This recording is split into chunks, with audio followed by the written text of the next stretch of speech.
มาสัมพุทธัสสะสุสุสังละปะเตปัญญันติสัทธโวดุลาสัพพุริสะทั้งหลายตั้งยิ่งใจใหญ่น้อยผู้ใฝ่ห้อยตั้งตีชื่นวิธี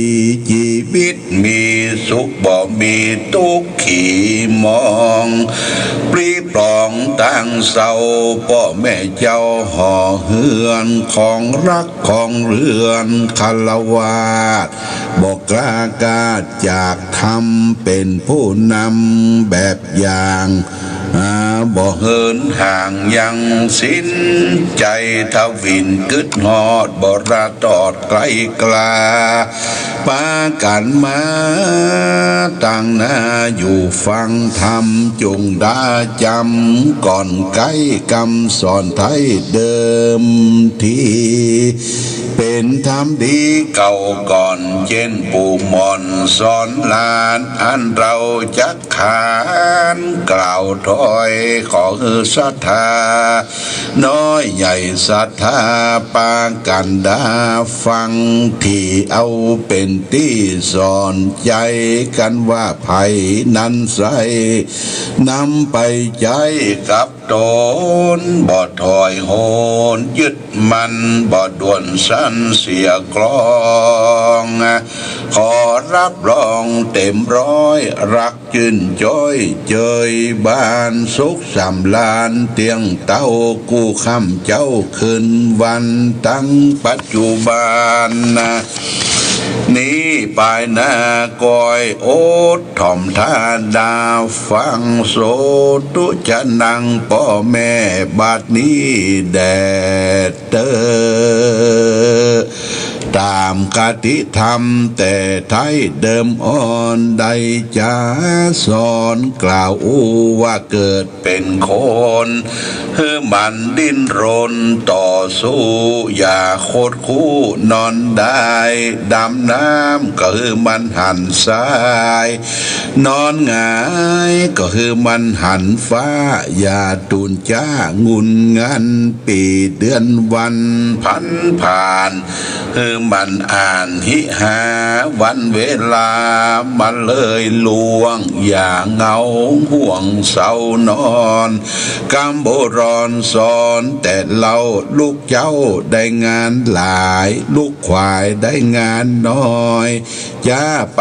จอยบ่ตันการกันไข่ฮีกันไข่หีบก็คือการกันไข่นานก็คือแล่นไข่นั่งแตนก็คือโอดอย่าละตดโตดยังพยายามเนี่ยสั่งกะหูลักจักประมาณอย่ากระทำการรู้จักพังผ่อนแห่งตัวอ่อนจะไปหามนักการเอวบ่หักหลังก็จักกองปุกมุกปุกยุกปุกนุ่งข่าวสุกเต็มกล่องปองย่องปองย่องปองย่องปองย่องกล่าวกล่องบ่มีเวลาวาลีเป็นของมีกาอย่าได้สักล่าวันผูกวันฮือมันตื่นมันติ้นมันมือเงินทองอย่าได้ขาดอย่าได้ประมาทเงินสาวลุงป้าน้าอาวญาติมิตรไกลไกลบ้านเหนือบ้านใต้บันไดไปหากำโบราณจากกล่าวไว้ว่าการเฮามีให้ก็มันเข้ามันจ้างเป็นยามันเข้าไปใจบ่มันใจก็มันจะเป็นยาคามียาติกาบ่มันไปหาจ้างเป็นคนอื่นใจบ่ยืนกลมเกลียวไม้เล่มเดียวต่างปองพี่น้องต่างหัวใจบ่มีแต่เราบ่มีไผแต่เล่าเหมือนพ่อแม่เจ้าเราราญาติพี่น้องเป่าปันวงศา จักหาไหนมาเล่าจักใดพริกอยู่เฮือนเหนือเกลือมีเฮือนไตบ่เจ็บบ่ไข้ได้ไปหากำโบราณเก่ากาว่าแปลงเหือแปลงเหือไว้หลายตามาเข้าไว้หลายให้จากสุขใจแต่เราบ่มนเศร้าเครื่องขีการว่าทุกจะไปหนีมีจะไปอวดเธอมันสวดภาวนามันวันตากราบใบ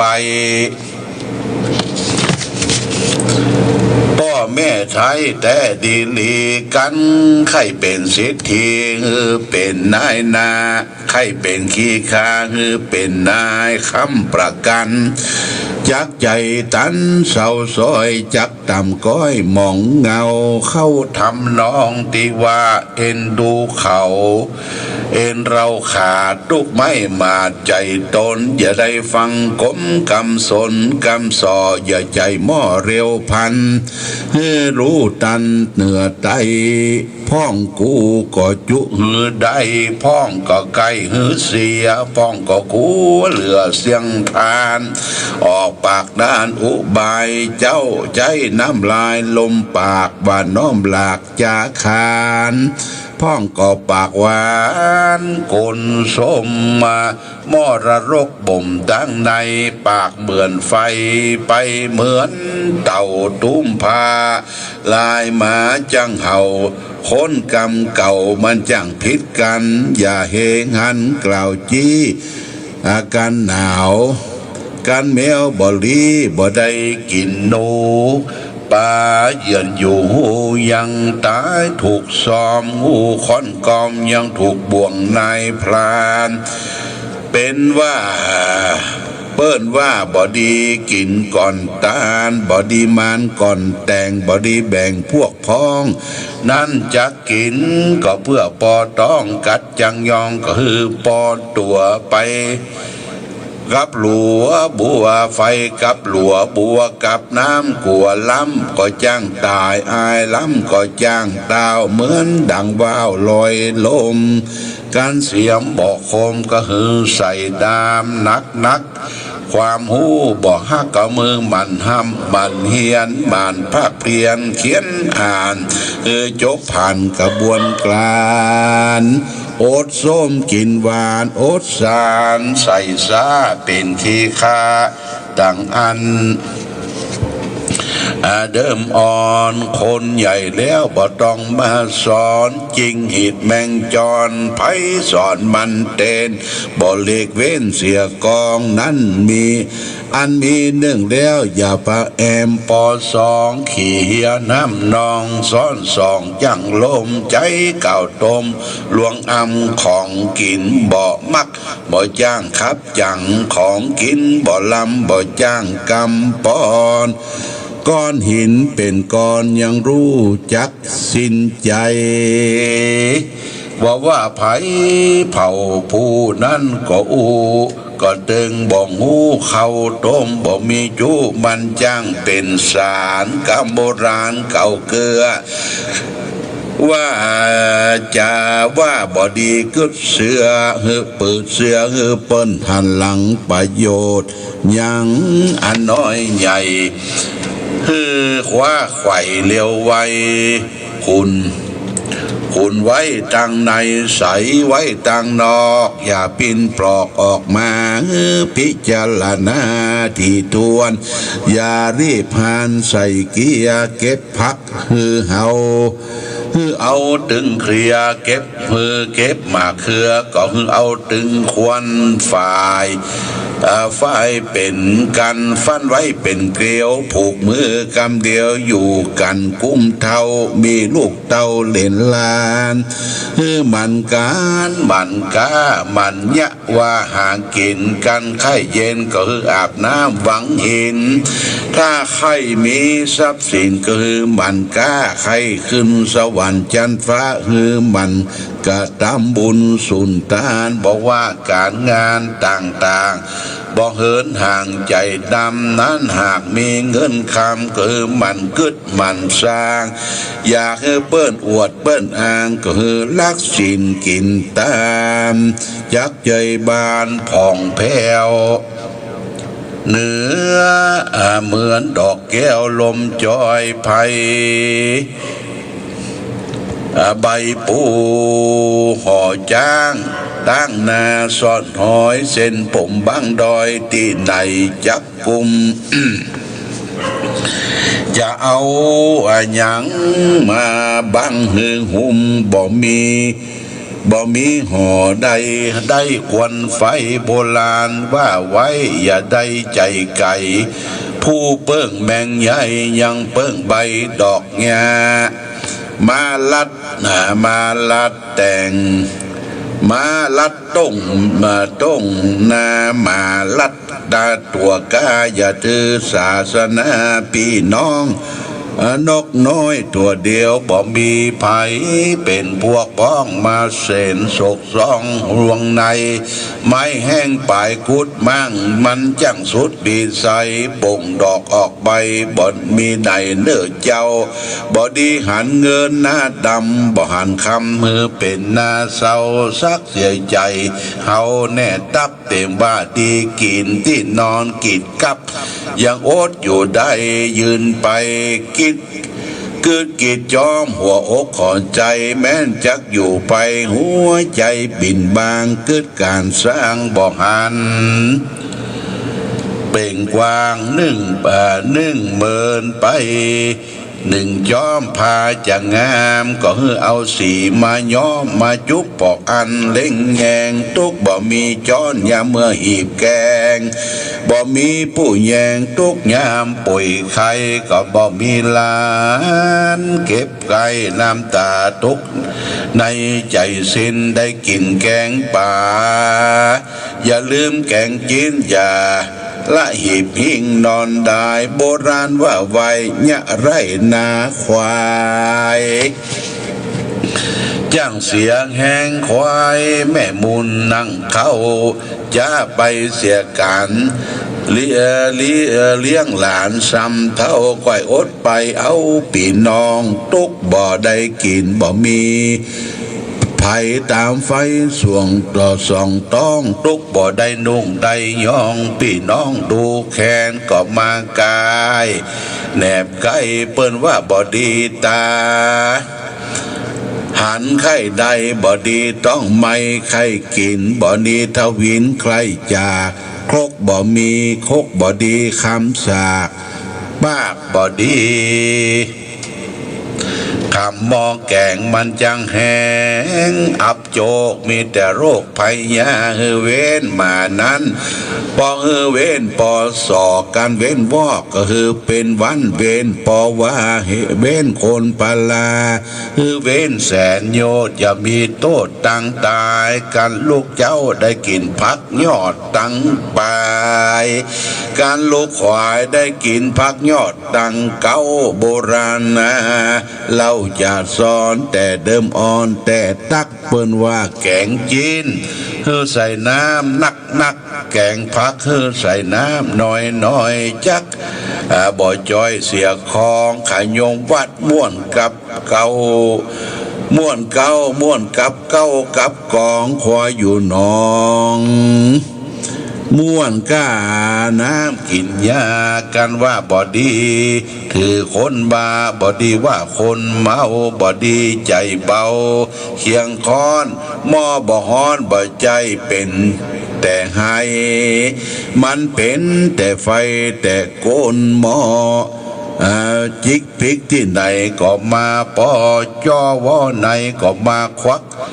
กันไข่ลวกคือมันเข้าหากันนักปราดกันไข่ ฉลาดก็คือหมั่นเข้าหาครูบาอาจารย์ป้อน้อยป้อนานสมปานนักบวชนายร้อยตำรวจผู้ชำนาญการกันบ่มีมานสมปานบ่แก่ลูกบ่ฟังกำป้อกำแม่นักอยากได้เป็นดีเพิงอยู่ไปไม้ยังเป็นเหยื่อมีต้นไม้เอาดีเป็นเหยื่อแมงบงมาเขือเป็นน้ำก็ยังงอลงโกงถูกแมงบงบังเจาะกินไปในเปิ้นว่าคลั่งไก่ไฟไข่ไก่แดดโบราณแขวดวังตามมักเล่นมักเล่นจ้างเสียกำยำมักจังจักกาเสียปีน้องหันเปิ้นบ่ห้องอย่าขานกันเปิ้นบ่ถามอย่าไปจ้าไปกล่าวกันเปิ้นบ่เปล่าอย่าไปกันเปิ้นบ่ไอบ่ใครอย่าไปกล่าวเปิ้นบ่อู้อย่าไปจ่าถามกันเปิ้นบ่หาอย่างงูจ่าอย่าหมิ่นไม่กัดนาไม้กดนั้นใส่เอาไว้แป่งคอส่วนว่าเล็กงอเอาไว้แป่งเขียวเกี่ยวเขาโคนกดอย่างเดียวนอกใสในเศร้าเชื่อใจบ่ได้สักงามกำปากว่าแต่ในใจบ่ตามจ่าฟูเอางามน้ำใสสวยนายา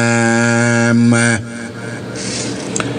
เฮาเป็นดีมีกะเก้ากะสิบปายามเมื่อปุดหลังขาดหน้าหาป้าคนเดียวก็บ่มีกำโบราณว่าไว้แต่ดีลี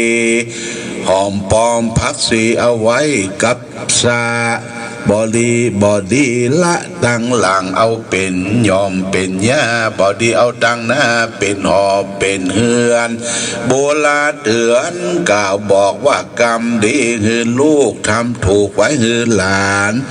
น้อยบอดีเป็นอาจารย์นั้นบอดีเป็นจ้างสอยามน้ำน้องก็คือพ่อคน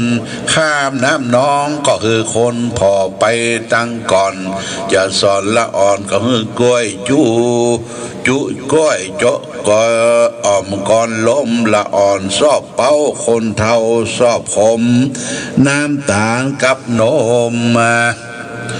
ส้มกับเมฆฟ้านกบ่บินบ่จ้างกำปีกวัวควายบ่กินหญ้าบ่จ้างข่มเขามันมาเก่าเล่าไว้เป็นมากำสอนปันน้ำมาดำพันเล่าเนื้อเล่าไตก็ขอใดพิจารณากันไข่หันคนงามพอเอายามหาปลาการไข่หันคนมีปัญญาพอยามกินเหล้าเมาเหล้าก็นี่คือแบบเบาละการสำคัญฟังก้าเปิ้นเล่าบอดดันต่างหันกันเปิ้นเล่าก็บอดเต้าต่างหันล้อมรัดฝันหันบ่แน่บ่ใดทุกยากใดบ่มีจีวางฮือเปิ้นฮักยากนักจักวางฮือเปิ้นจังกำเดียวก็ได้ของโลกใดยังอยู่ลุ่มวิสัยก้มเสียน้ำกันเสียใจจักหาไหนมามอบ่ใจกู้เฝ้าอย่าได้เล่าห่วงแหนกันบ่ใจแฟนก็คือทำแตนบ่ได้ลูกบ่ให้บ่จ้างปั่นกินนมก็แต่ต้มและเหมาะสมก้อยผ่ารมน้ำเพิงน้ำอ้อยน้ำมิ้นน้ำหวานเจียจานสักน้อยฝูงมดลงต้อยต่อมใสเกิดมาเป็นคนทนไปอย่าไร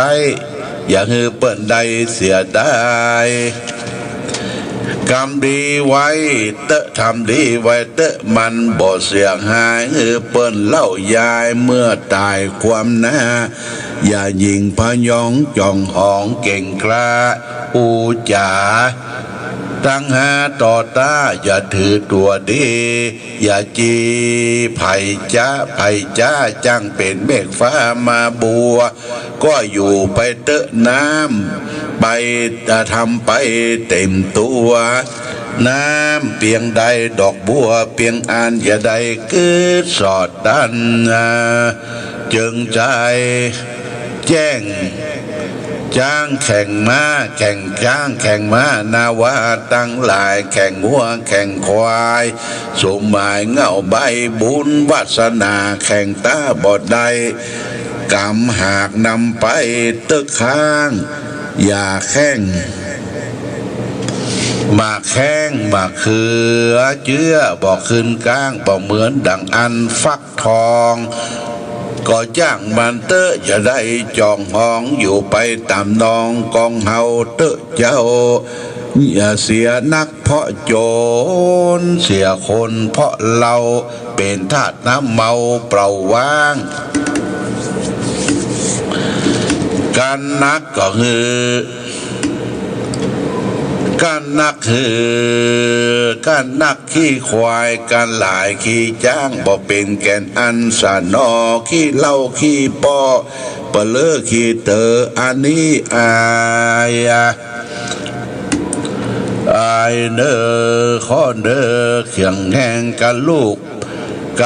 เป็นบ่เต็มแรงกันว่าลูกปืนบ่เต็มแรงอย่าไปออกป่าล่าเดินโดงเงินคำบ่เต็มทงอย่าไปลงไปก้าง่ายหน้าขึ้นฟ้าก็เหลือก้มหน้าสู่แผ่นดินบ่ดีเบาวินเหนือใต้บ่ดีโคดไม่เคียงกี้อันถ้าบ่อันกรรมบ่ดีอย่าได้แป้งใส่กรรมอันบ่ดีกรรมใหญ่บ่ดีแป้งเอาบ่ดีหูเบาเยี่ยง่ายมีโลภมาไม่มีโลภลักไม้กันแก่กินบ่มีบ่ดีถ้าบินไปงอนเกี่ยวคอยกับหงบดีลงตัวเก่าบดีเป็นเต่าให้เขาหามบดีแกว่งตีนหาน้ำหาเสียนจังปลาเพื่อนปนา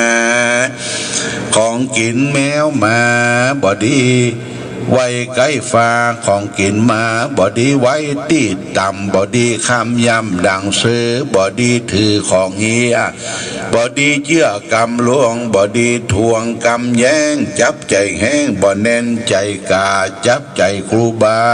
บอจับใจพระน้อยกันว่าหิ่งห้อยบอดีแข่งกับเต่าวัน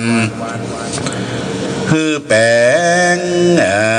ใจพันอบอ้อมบอดีตัดก้อมสินเปียงบ่นับถือพระก็คือนับถือผ้าเหลืองบ่ฮือมาบ่ดีนับต่อเฟืองก็คือนับเป็ดเขาบ่ดีบดีย่องป้อบดีห้องป้อว่าเสียเท่าบ่ห้องดังยังตู้เจ้าว่าเป็นเสือเลืองบดีเถืองตั้งพ่อแม่เท่าแก่อาจารย์อย่าได้หาจากการประมาทคือมันทำบุญตักบาตรอย่าขาดทานศีลภาวนาอย่าลืมเมื่อลานะแบบเบาจารีตเก่าเดิมทีเป็นของดีลำกาเว้นเจนปู่ย่าตายายอันวำวายตายจากใดสร้างพระนำมาสืบกันมาแนวแน่ถึงพ่อแม่ของเราเป็นปิ้นเต้าแบบอย่างเอาห่าง ฮักษาเอาต่างฮักษาแนะนำบูตาลูกเต้าตั้งพ่อแม่เนาหลานเลนเขาได้เว้นจากอันพรานเอาไม่ไต่เตี้ยวไต่ตั้งเดเขานี้พ้นจากต่างทุกต่างยากเคียงขีนำเขาเข้าวัดวากราบใบจิตุกไทยฟังธรรมแล้วก็น้อมนำปฏิบัติได้เคร่งคัดทัดทองบดีปล่อยต่างวัดไปมองตั้งไปหนองปลอเกียงจักสุดเลี้ยงศาสนาอันวัดวานั้นใส่เป็นที่ไว้ตานศีลภาวนาบุญจักปางปนจากต่างทุกต่างยากอยู่ประการจากสุขใจบ้านจินจ้อยธงชาติและเพลงชาติไทยเป็นสัญลักษณ์ของความเป็นไทยเราจงร่วมใจยืนตรงเคารพธงชาติด้วยความภาคภูมิใจในเอกราชและความเสียสละของบรรพบุรุษไทยประเทศไทยรวมและเชื้อชาติไทยเป็นประชารัฐว่าไทยของไทยทุกส่วนอยู่ดำรงคงไว้ได้ทั้งมวลด้วยไทยล้วนหมายรักสามัคคีไทยนิรักสงบแต่ถึงรบไม่กล้าเอกราชจะไม่ให้ใครคุมขีสละเลือดทุกอย่างเป็นชาติทะเลพลังประเทศชาติไทยทวีมีชัยชโย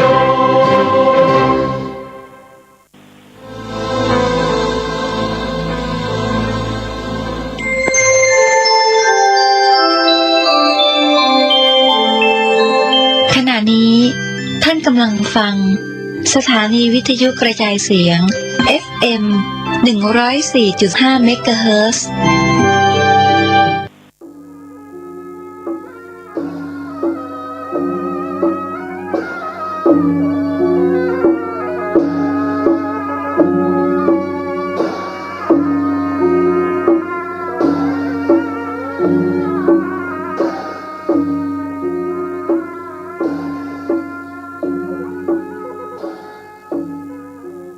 ขอความเจริญในธรรมและความผาสุกทางใจจงได้มาบังเกิดมีกับท่านสาธุชนคนดีผู้เจริญในศีลผู้เจริญในธรรมทุกท่านพร้อมกันนี้ขอยกมือ10 นิ้วกราบอาราธนาเอากุลพระแก้วเจ้าทั้ง3ประการบุญศีลบุญทานที่ท่านผู้ฟังทั้งหลายได้กระทำปั้มเป่งมาคุณงามความดีที่ทำไว้ในอดีตและกำลังจะทำเวลานี้คุณพ่อคุณแม่คุณครูบาอาจารย์ผู้ประสิทธิ์ประสาทวิชาความรู้เสื้อวัดเสื้อวาเสื้อบ้านเสื้อเมืองพระสยามเทวาธิราชสิ่งศักดิ์สิทธิ์ทั้งหลายอันมีพระบรมธาตุเจ้าโดยสุเทพครูบาเจ้าศรีวิจัยนักบุญแห่งล้านนาไทยพระธาตุเจ้าหริพูนชัยพระธาตุเจ้าดอยกองมูจังหวัดแม่ฮ่องสอนพระธาตุเจ้าลำปางหลวงจังหวัดลำปางเป็นต้นขอได้มาปกปักรักษาพ่อแม่พี่น้องลูกหลานเหลนวงศาคณาญาติทั้งสายโลหิตทั้งญาติธรรมทั้งหลายตลอดถึงข้าราชการทหารที่อยู่ในจังหวัดเชียงใหม่และกำลังปฏิบัติหน้าที่อยู่ชายแดนตำรวจครูบาอาจารย์พ่อค้าพาณิชย์เกษตรกรรมคนรับจ้างใจแรงงานคนขับรถขับลาทุกท่านที่เปิดวิทยุรับฟังเวลานี้เพื่อปากันมีความสุขกายสุขใจเหมือนกันทุกคนตลอดกาลนานก่อนที่จะได้ดำเนินรายการต่อไปนี้ขอปากันยกมือ10 นิ้วไว้พระพุทธพระธรรมพระสงฆ์เอาไว้เป็นสรณะที่พึ่ง ปนมมือขึ้นว่าพร้อมกันอะระหังสัมมาสัมพุทโธภควาพุทธังภควันตังอภิวาเทมิกราบสวากขาโตภควตาธัมโมธัมมังนัมมัสสามิกราบสุปฏิปันโนภควโตสาวกสังโฆสังฆังนะมามิกราบ หันทะมยังพุทธัสสะภควโตบุพภาคณะมะกะลังกะโลมาเสนะโมตัสสะภะคะวะโตอะระหะโตสัมมาสัมพุทธัสสะนะโมตัสสะภะคะวะโตอะระหะโตสัมมาสัมพุทธัสสะนะโมตัสสะภะคะวะโตอะระหะโตสัมมาสัมพุทธัสสะพุทธังสรณังกัจฉามิธัมมังสรณังกัจฉามิสังฆังสรณังกัจฉามิตุติยัมปิพุทธังสรณังกัจฉามิ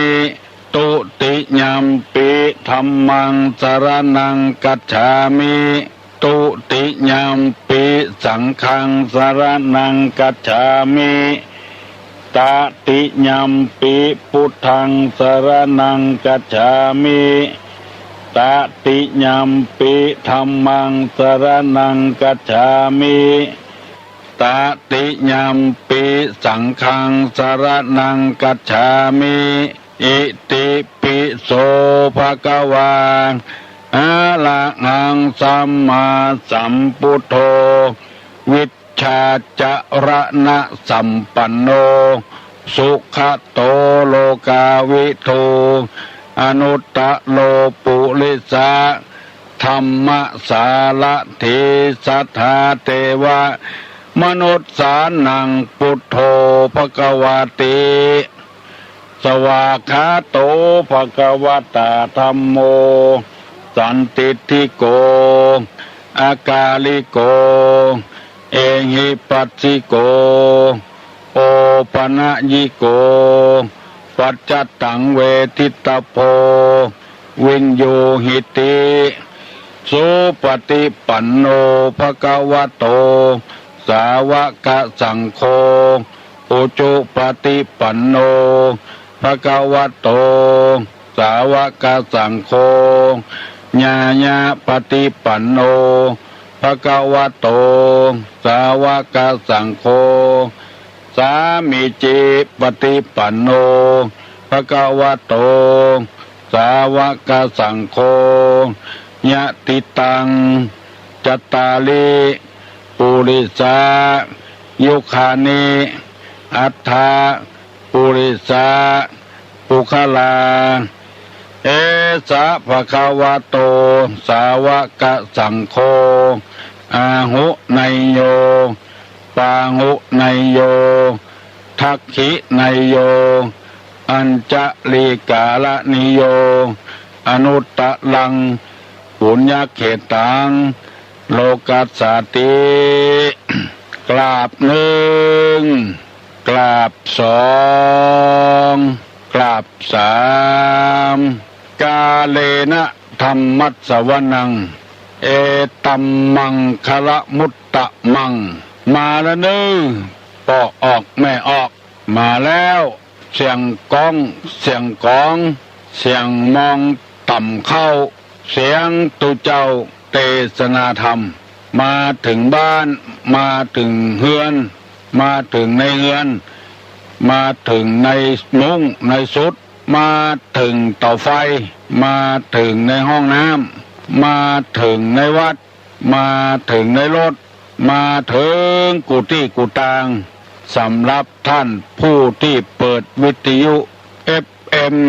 และสถานีวิทยุต่างๆที่เปิ้นถ่ายทอดมาถึงบ้านถึงจองถึงหอถึงเงินเน้อ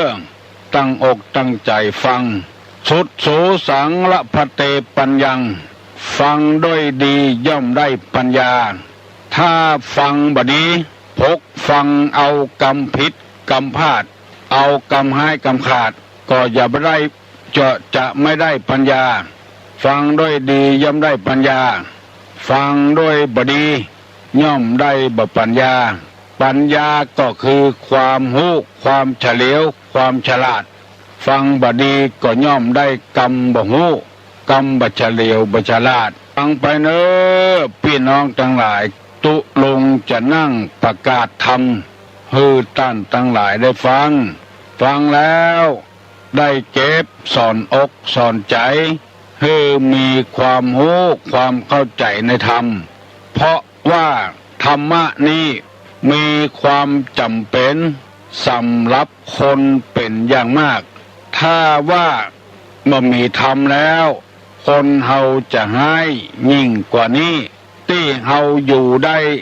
มีความสามัคคีปรองดองกันก็เพราะธรรมะทั้งนั้นที่เฮาเดือดร้อน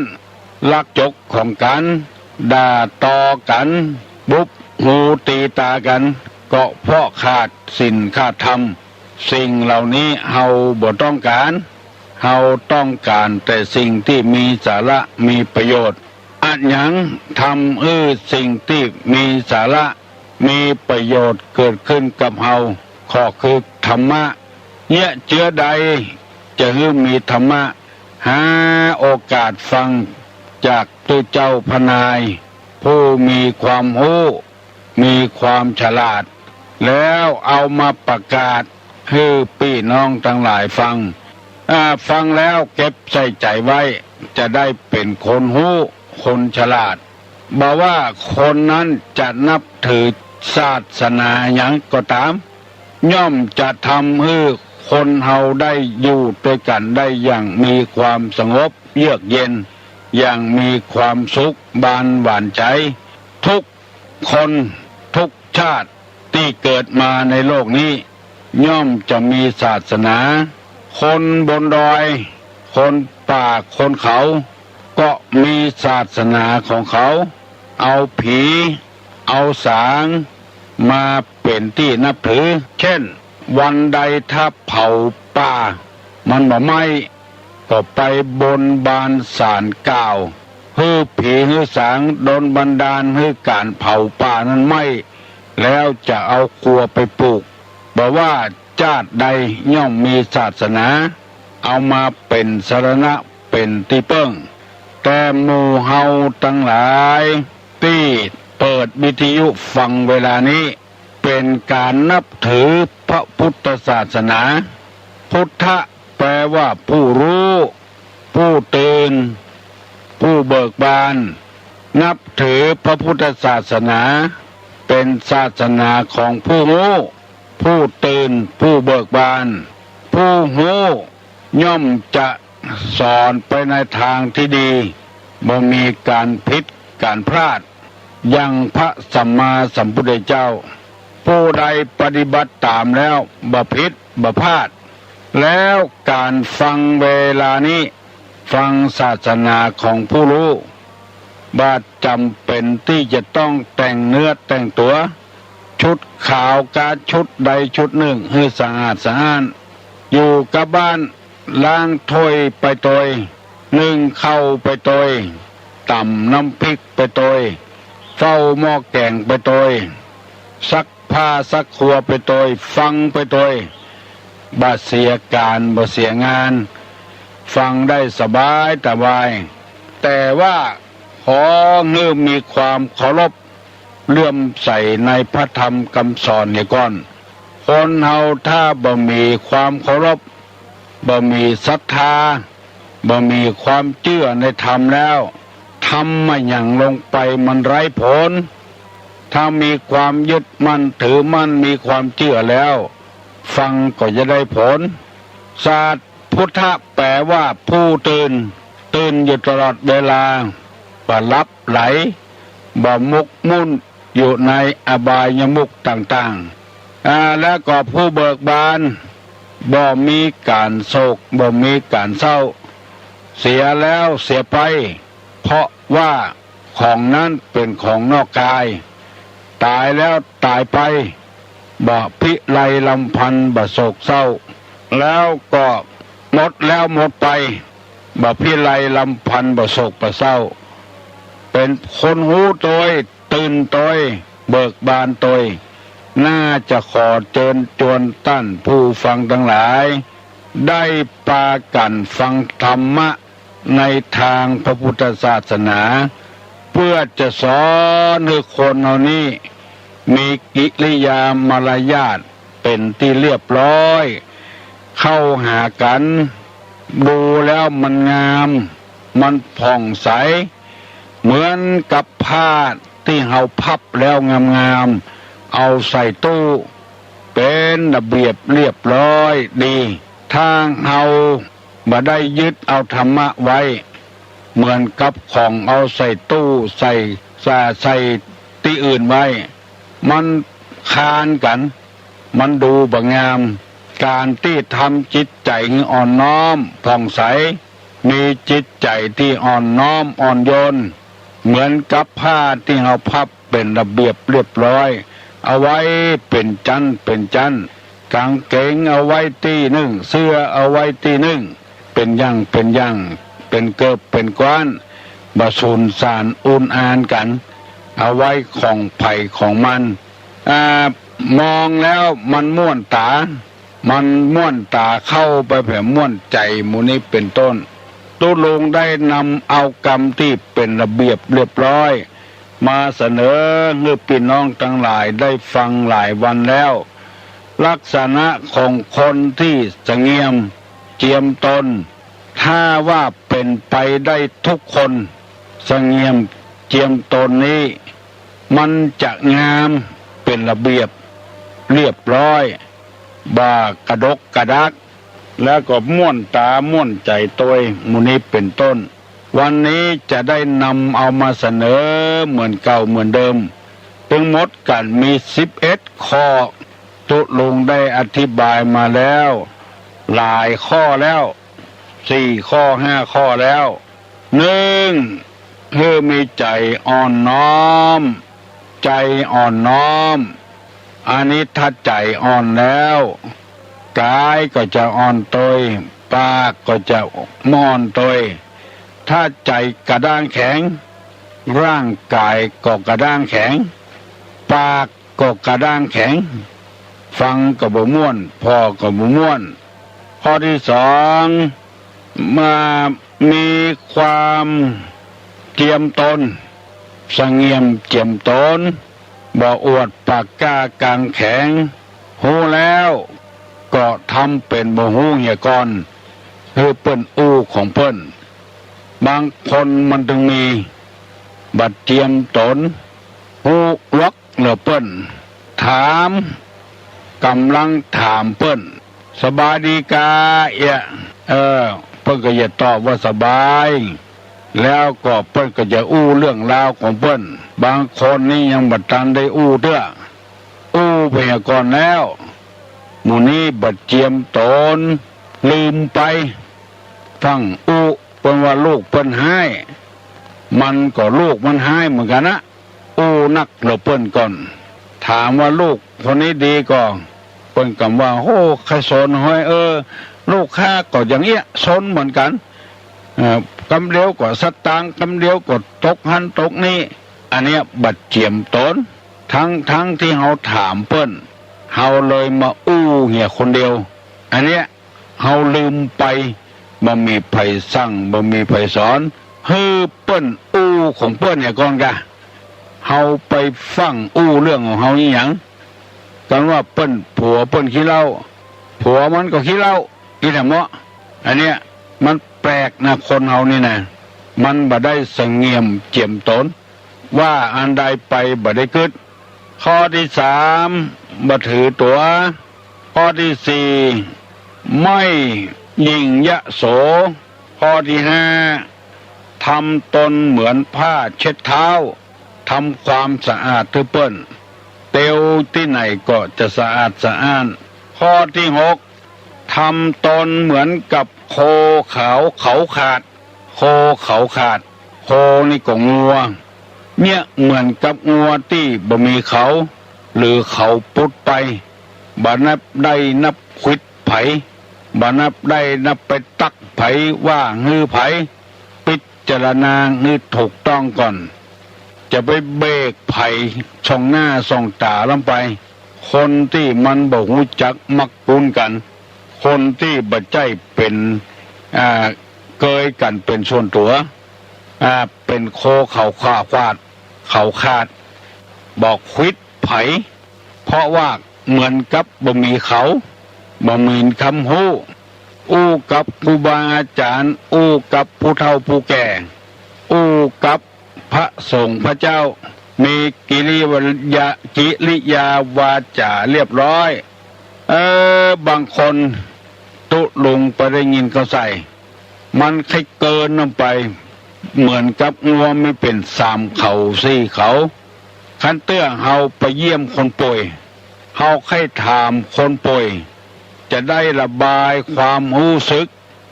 จากจิตจากใจให้เฮาฟังทั้งที่คนป่วยยังอู้ได้อยู่เจียะ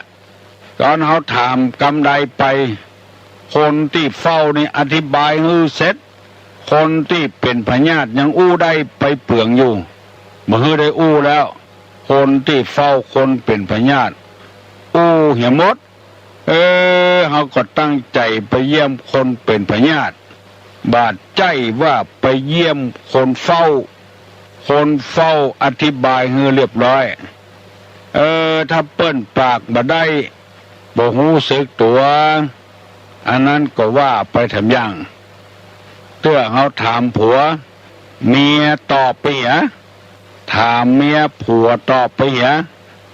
เปิ้นอู้กันพ่อง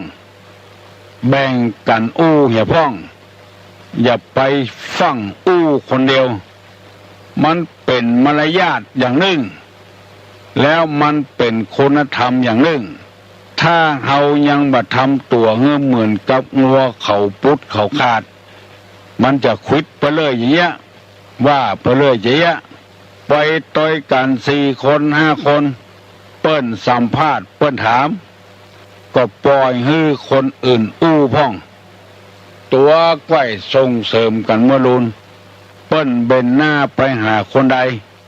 คือคนนั้นตอบมารยาทอย่างอี้ถ้าทำได้จาดดีถ้าเบนหน้าไปหาเฮาเป็นคนตอบเปิ้นพุทธาโจทนากับไผ่คือคนนั้นตอบอันนี้จะเป็นมารยาทที่ดีเป็นจริยธรรมที่ดีเป็นคนที่คุณธรรมที่ดีเพราะว่าตุลุงมีประสบการณ์เรื่องนี้มาเปิ้นถามผัวก็ให้ผัวตอบเปิ้นถามเมียก็ให้เมียตอบไปเยอะนะเปิ้นบ่ใจเค้นเอาความอย่างใดมันเหมือนกับเปิ้นสอบคดีถ้าผัวผิดพ้องเฮาก็บ่ทักท้วงในที่ห้านะมันแล้วกันไปบางคนนี่บ่ใจอย่างนั้นเปิ้นว่ามากับกัน5 คนกับกันเอาแล้วบ่ใจโล4 คนน่ะกะนายนั้นมันไปเบรกกันส่องหน้าส่องตามันผิดจรรยามารยาทของคนที่จะเป็นคนดีได้เพราะฉะนั้นที่ตุลุงนำมาเสนอบางคนก็หูบางคนก็บ่หูพี่หู2น้องหู1เฮาต้องเป็นคนมีจิตวิทยาโดยวิทยาทางจิตเปิ้นใครอู้คนหนึ่งตัวไปตอบแทนเหียบ่มีจิตวิทยาเปิ้นตอบผิดน้อยเดียวเปิ้นก็บ่ใจเอาความอย่างตัวใดเปิ้นว่า5 คนตัวหันมี4 คนก็ดักไว้หั่นเนี่ยคือมันแล้วกันไปเหียถ้าจะว่าก็ว่าตอนที่เปิ้นไปแล้วไม่ใช่5 คนนะตะกี้นะ4 คนเนอะอย่างกับมีลูกศิษย์ของตุลุงตัวหนึ่งเขาว่าเปิ้นมาถามว่าตุลุงเดี๋ยวนี้ดังนะเปิ้นเอาเห็นแล้ว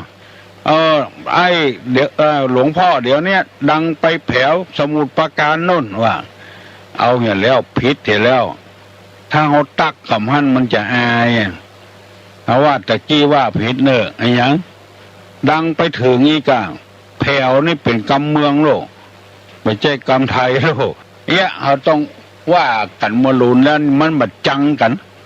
ถ้าไปเบรกกับมันเนี่ยเอาไม่หลายอย่างลองเกิดเอาเถอะจะไปฟังแซงกันเหมือนกับบ่ฮู้อย่างก่อนทำเป็นงัวเขาวอกเขาคาดบ่ต้องไปควิดไปลุบฟังจนบ่ฮู้เรื่องอันนี้เป็นข้อที่6ที่ตุลุงนำมาเสนอทำเหมือนกับโคเขาขาดแล้วเปิ้นจะฮักกำอู้กำจ่าของเฮาข้อที่7ทำตนดุดงูพิษที่ถูกถอนเขี้ยวเป็นว่าฮืดทำตัวเหมือนกับงูที่มีพิษที่ถูกถอนเขี้ยวเห็นแล้วทำตนเป็นอย่างนั้นความจริงเฮายังมีเขี้ยวอยู่เฮายังมีเล็บอยู่ทำตนไปอันก่อนอย่าไปโอหังสลิดแต่เนอะพอออกไม่ออก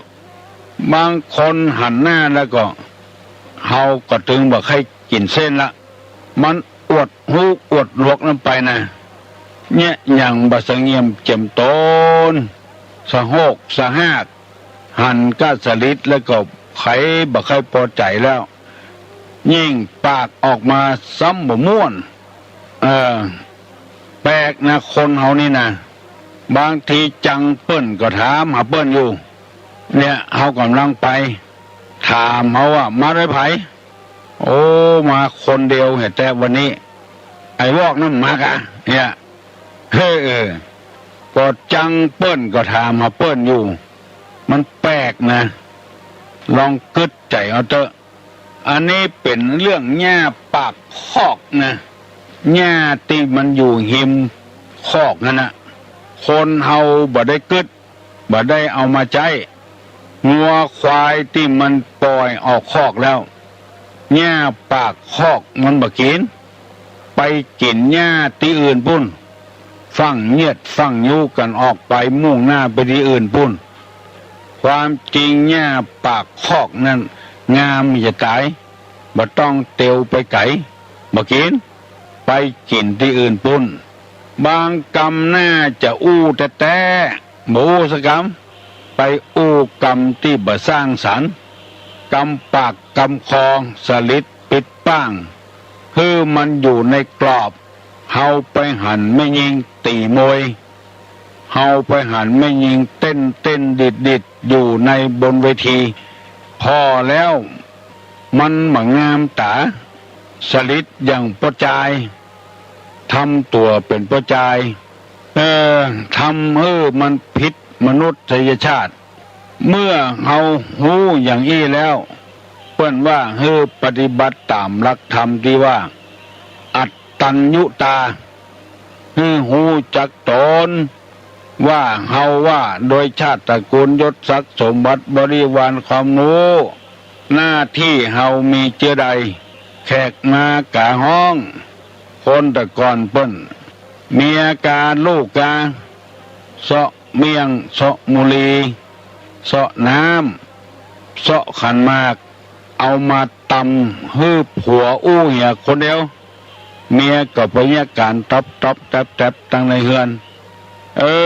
บางทีนี่บ่ไปเสาะหยังสักอย่างเปิ้นมาหามาได้ทำตามหน้าที่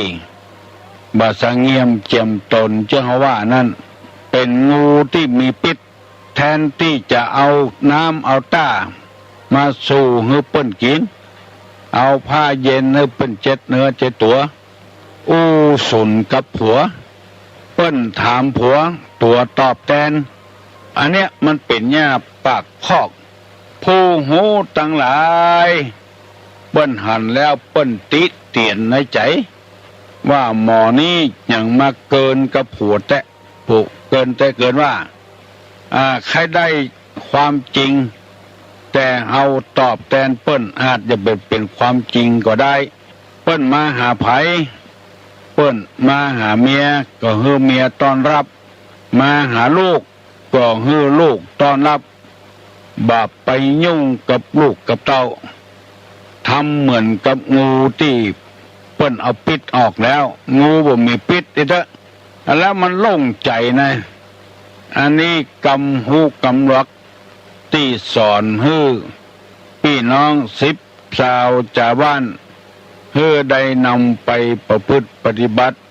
เปิ้นถามผู้เจ้าเน้นตอบแทนเนี่ยขโยมตอบแทนเนี่ยไปที่ไหนลุงไปมานิมนต์เปิ้นนิมนต์วันที่หยังเปิ้นบอกวันที่นั้นที่นี้โอ้เปิ้นมาว่างอย่างนี้เป็นต้นควันที่จะฮื้อเปิ้นไปหาตุหลวงไปหาเจ้าอาวาสแล้วเจ้าอาวาสจะได้บอกให้เปิ้นตามความจริงจะได้รับนิมนต์บ่ได้รับนิมนต์มันเหลือกันแสดงปิดออกมาผูกออกมานั้นมันบ่งามบ่ดีพยายามปฏิบัติตามหลักธรรมนี้เถอะถ้าเฮาได้เนี่ยจะอีแล้วจะมีคนฮักจะมีคนชอบสังคมเฮาก็อยู่กันม่วนอกม่วนใจถ้าเปิ้นอยู่ที่ไหนตั้งใดนำเปิ้นไปหาอันนี้ก็ไปทำอย่างเป็นการต้อนรับขับสู้กับคนเฮาหูไปเหี่ยปัดตกปัดเสี่ยงนั้นมันไปล้ำเปิ้นมันมีปิดบางทีก็ปิดน้อยเดียวหูน้อยเดียวถามไปบ่หูเรื่องละหูเปิดปั้นตักหือดักหัวอยู่อย่าไปฟังเตื้อเหมือนกับเฮาบ่หูบ่ลวกอย่างเนี้ยครบคนได้กูจันกูระดับเข้าจันไหนก็ได้คนจะอีเตื้อเฮาไปถามคุณงามความดีทำไว้ไปอู้อวดตัวอย่างหมดตกหมดเสียงบ่ฮื้อฝ่ายหนึ่งได้อู้ตัวคน2 คนนั้นนะตัวอู้เหี่ยวคนเดียวพี่น้องต่างหลายลองเปิดทีวีพอเถอะบางทีเอาเป็นดีดู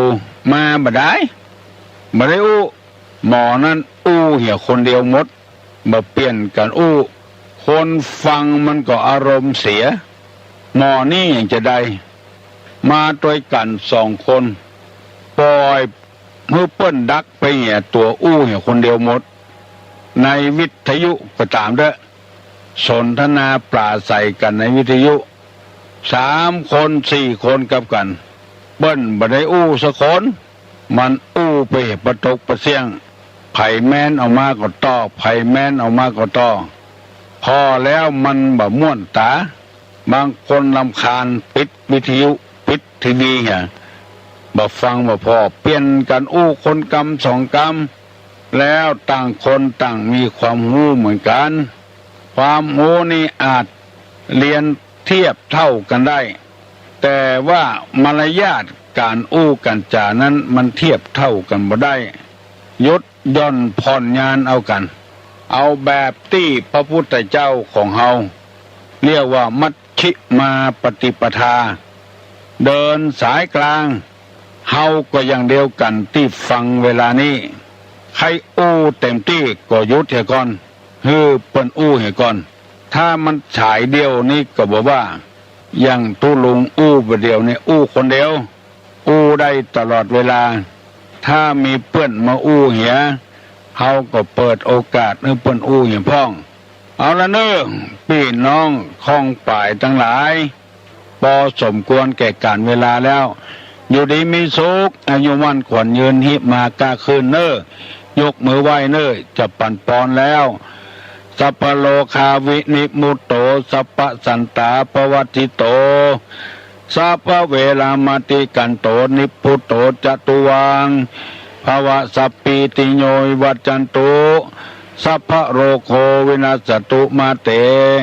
ภวะตวนตะลาโยสุขีติคายุโกภวะอภิวา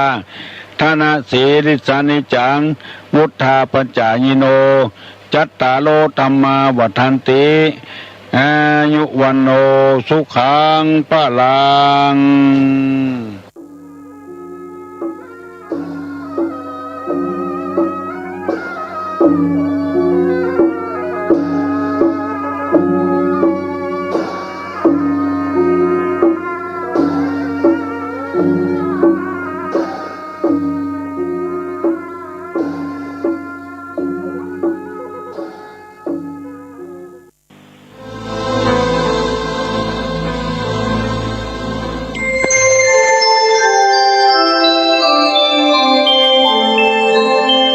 นี้ท่านกำลังฟังสถานีวิทยุกระจายเสียงพระพุทธศาสนา FM 104.5 เมกะเฮิรตซ์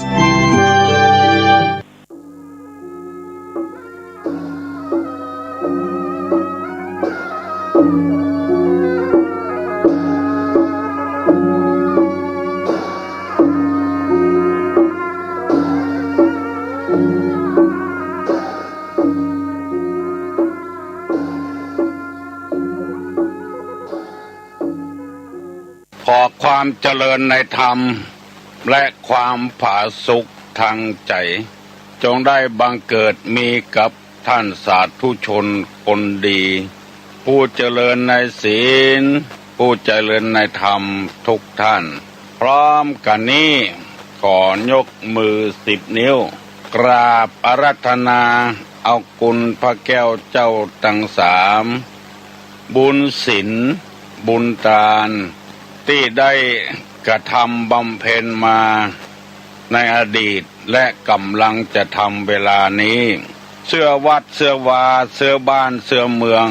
พระสยามเทวาธิราชคุณพ่อคุณแม่คุณครูบาอาจารย์ผู้ประสิทธิ์ประสาทวิชาความรู้สิ่งศักดิ์สิทธิ์ทั้งหลายอันรักษาบ้านเฮาเมืองเฮามีพระบรมธาตุเจ้าโดยสุเทพและครูบาเจ้าศรีวิจัยนักบุญแห่งล้านนาไทยเป็นต้นขอยกมือ10 นิ้วกราบอาราธนาและเชิญชวนมาปกปักรักษาท่านสาธุชนพระสงฆ์พระเจ้าครูบาอาจารย์พ่อนานพ่อน้อยพ่ออุ้ยไม่อุ้ยพ่อแม่พี่น้องลูกเต้าหลานเหลนผู้รับฟังรายการให้มีความสุขกายสุขใจหิมากาขึ้นไปทางใดก็ปะใส่โจกใส่ลาบอายุมั่นขวัญยืนเหมือนกันทุกคนนานแสนนานได้เทินก่อนที่จะได้ดำเนินรายการนี้ตามปกติก็ขอเชิญชวนมวลท่านสาธุชนทั้งหลายได้ไหว้พระพร้อมกันเพื่อให้เกิดความเป็นสิริมงคลกับตัวกับครอบครัวกับธุรกิจหน้าที่การงานเดินทางขับรถขับลาต่อไปพนมมือขึ้นว่าพร้อมกันอะระหังสัมมาสัมพุทโธภะคะวาพุทธังภะคะวันตังอภิวาเทมิกราบสวากขาโตภะคะวะตาธัมโมธัมมังนัมมัสสามิกราบสุปฏิปันโนภะคะวะโตสาวกสังโฆสังฆังนะมามิกราบหันทัพมยังพุทธัสสะภะคะวะโตบุพาภะคณะมะกะลังกะโลมาเสนะโมตัสสะภะคะวะโตอะระหะโตสัมมาสัมพุทธัสสะนะโมตัสสะภะคะวะโตอะระหะโตสัมมาสัมพุทธัสสะนะโมตัสสะภะคะวะโตอะระหะโตสัมมาสัมพุทธัสสะพุทธังสร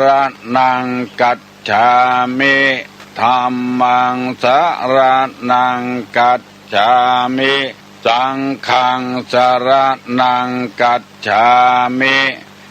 ตุติยัมปิพุทธังสรณังกัจฉามิตุติยัมปิธัมมังสรณังกัจฉามิตุติยัมปิสังฆังสรณังกัจฉามิ ตติยัมปิพุทธังสรณังกัจฉามิตติยัมปิธัมมังสรณังกัจฉามิตติยัมปิสังฆังสรณังกัจฉามิอิติปิโส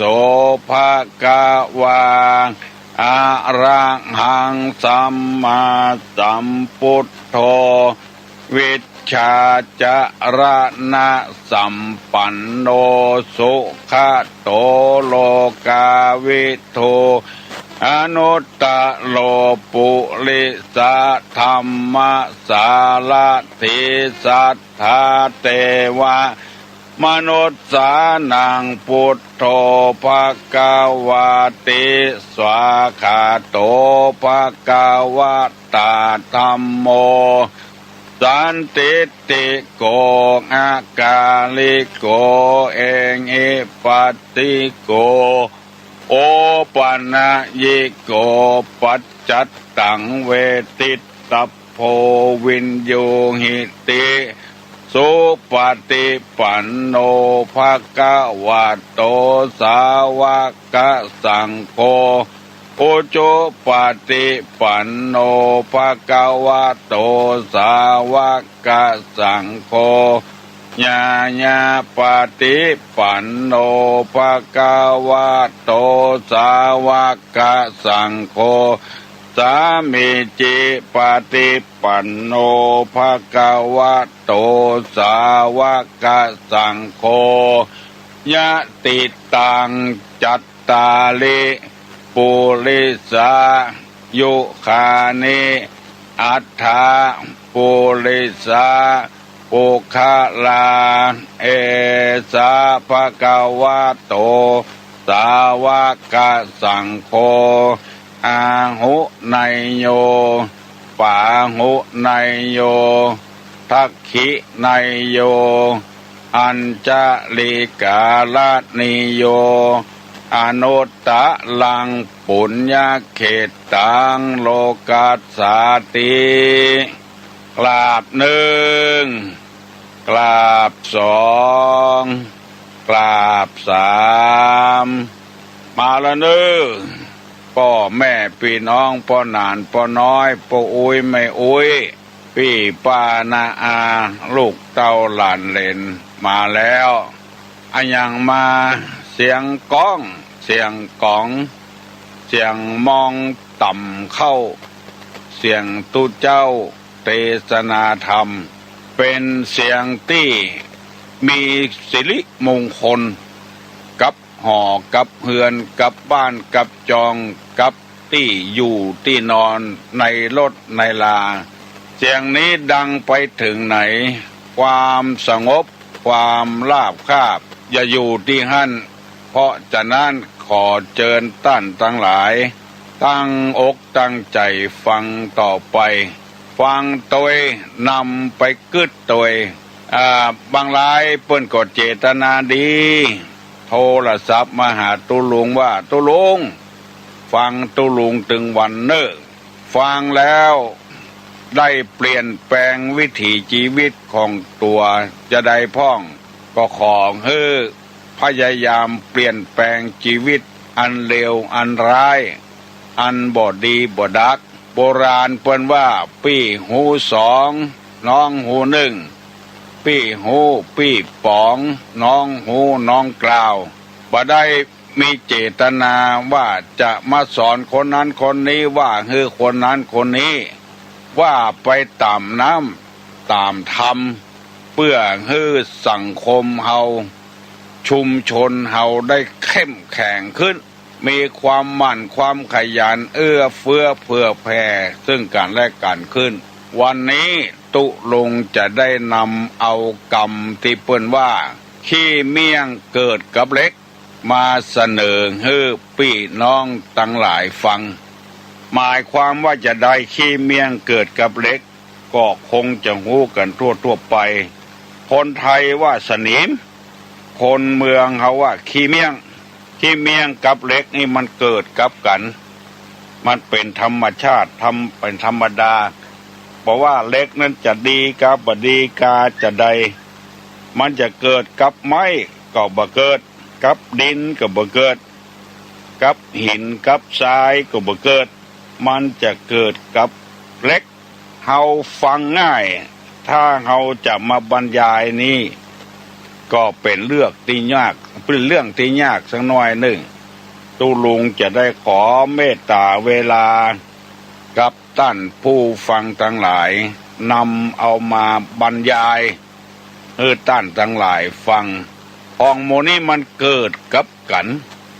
ขี้เมียงกับเล็กมันเกิดกับกันถ้าบ่มีเล็กก็บ่มีขี้เมียงถ้าบ่มีขี้เมียงก็บ่มีเล็กของกับกันเปิ้นอุปมาเปรียบเทียบกับคนเฮานี่เมื่อเฮาจมหัวจมท้ายอยู่กับกันแล้วมันมีความจำเป็นอย่างยิ่งที่เฮาจะต้องอยู่ด้วยกันตลอดไปบัดใจว่าจะฮื้อหมดช้อยร้อย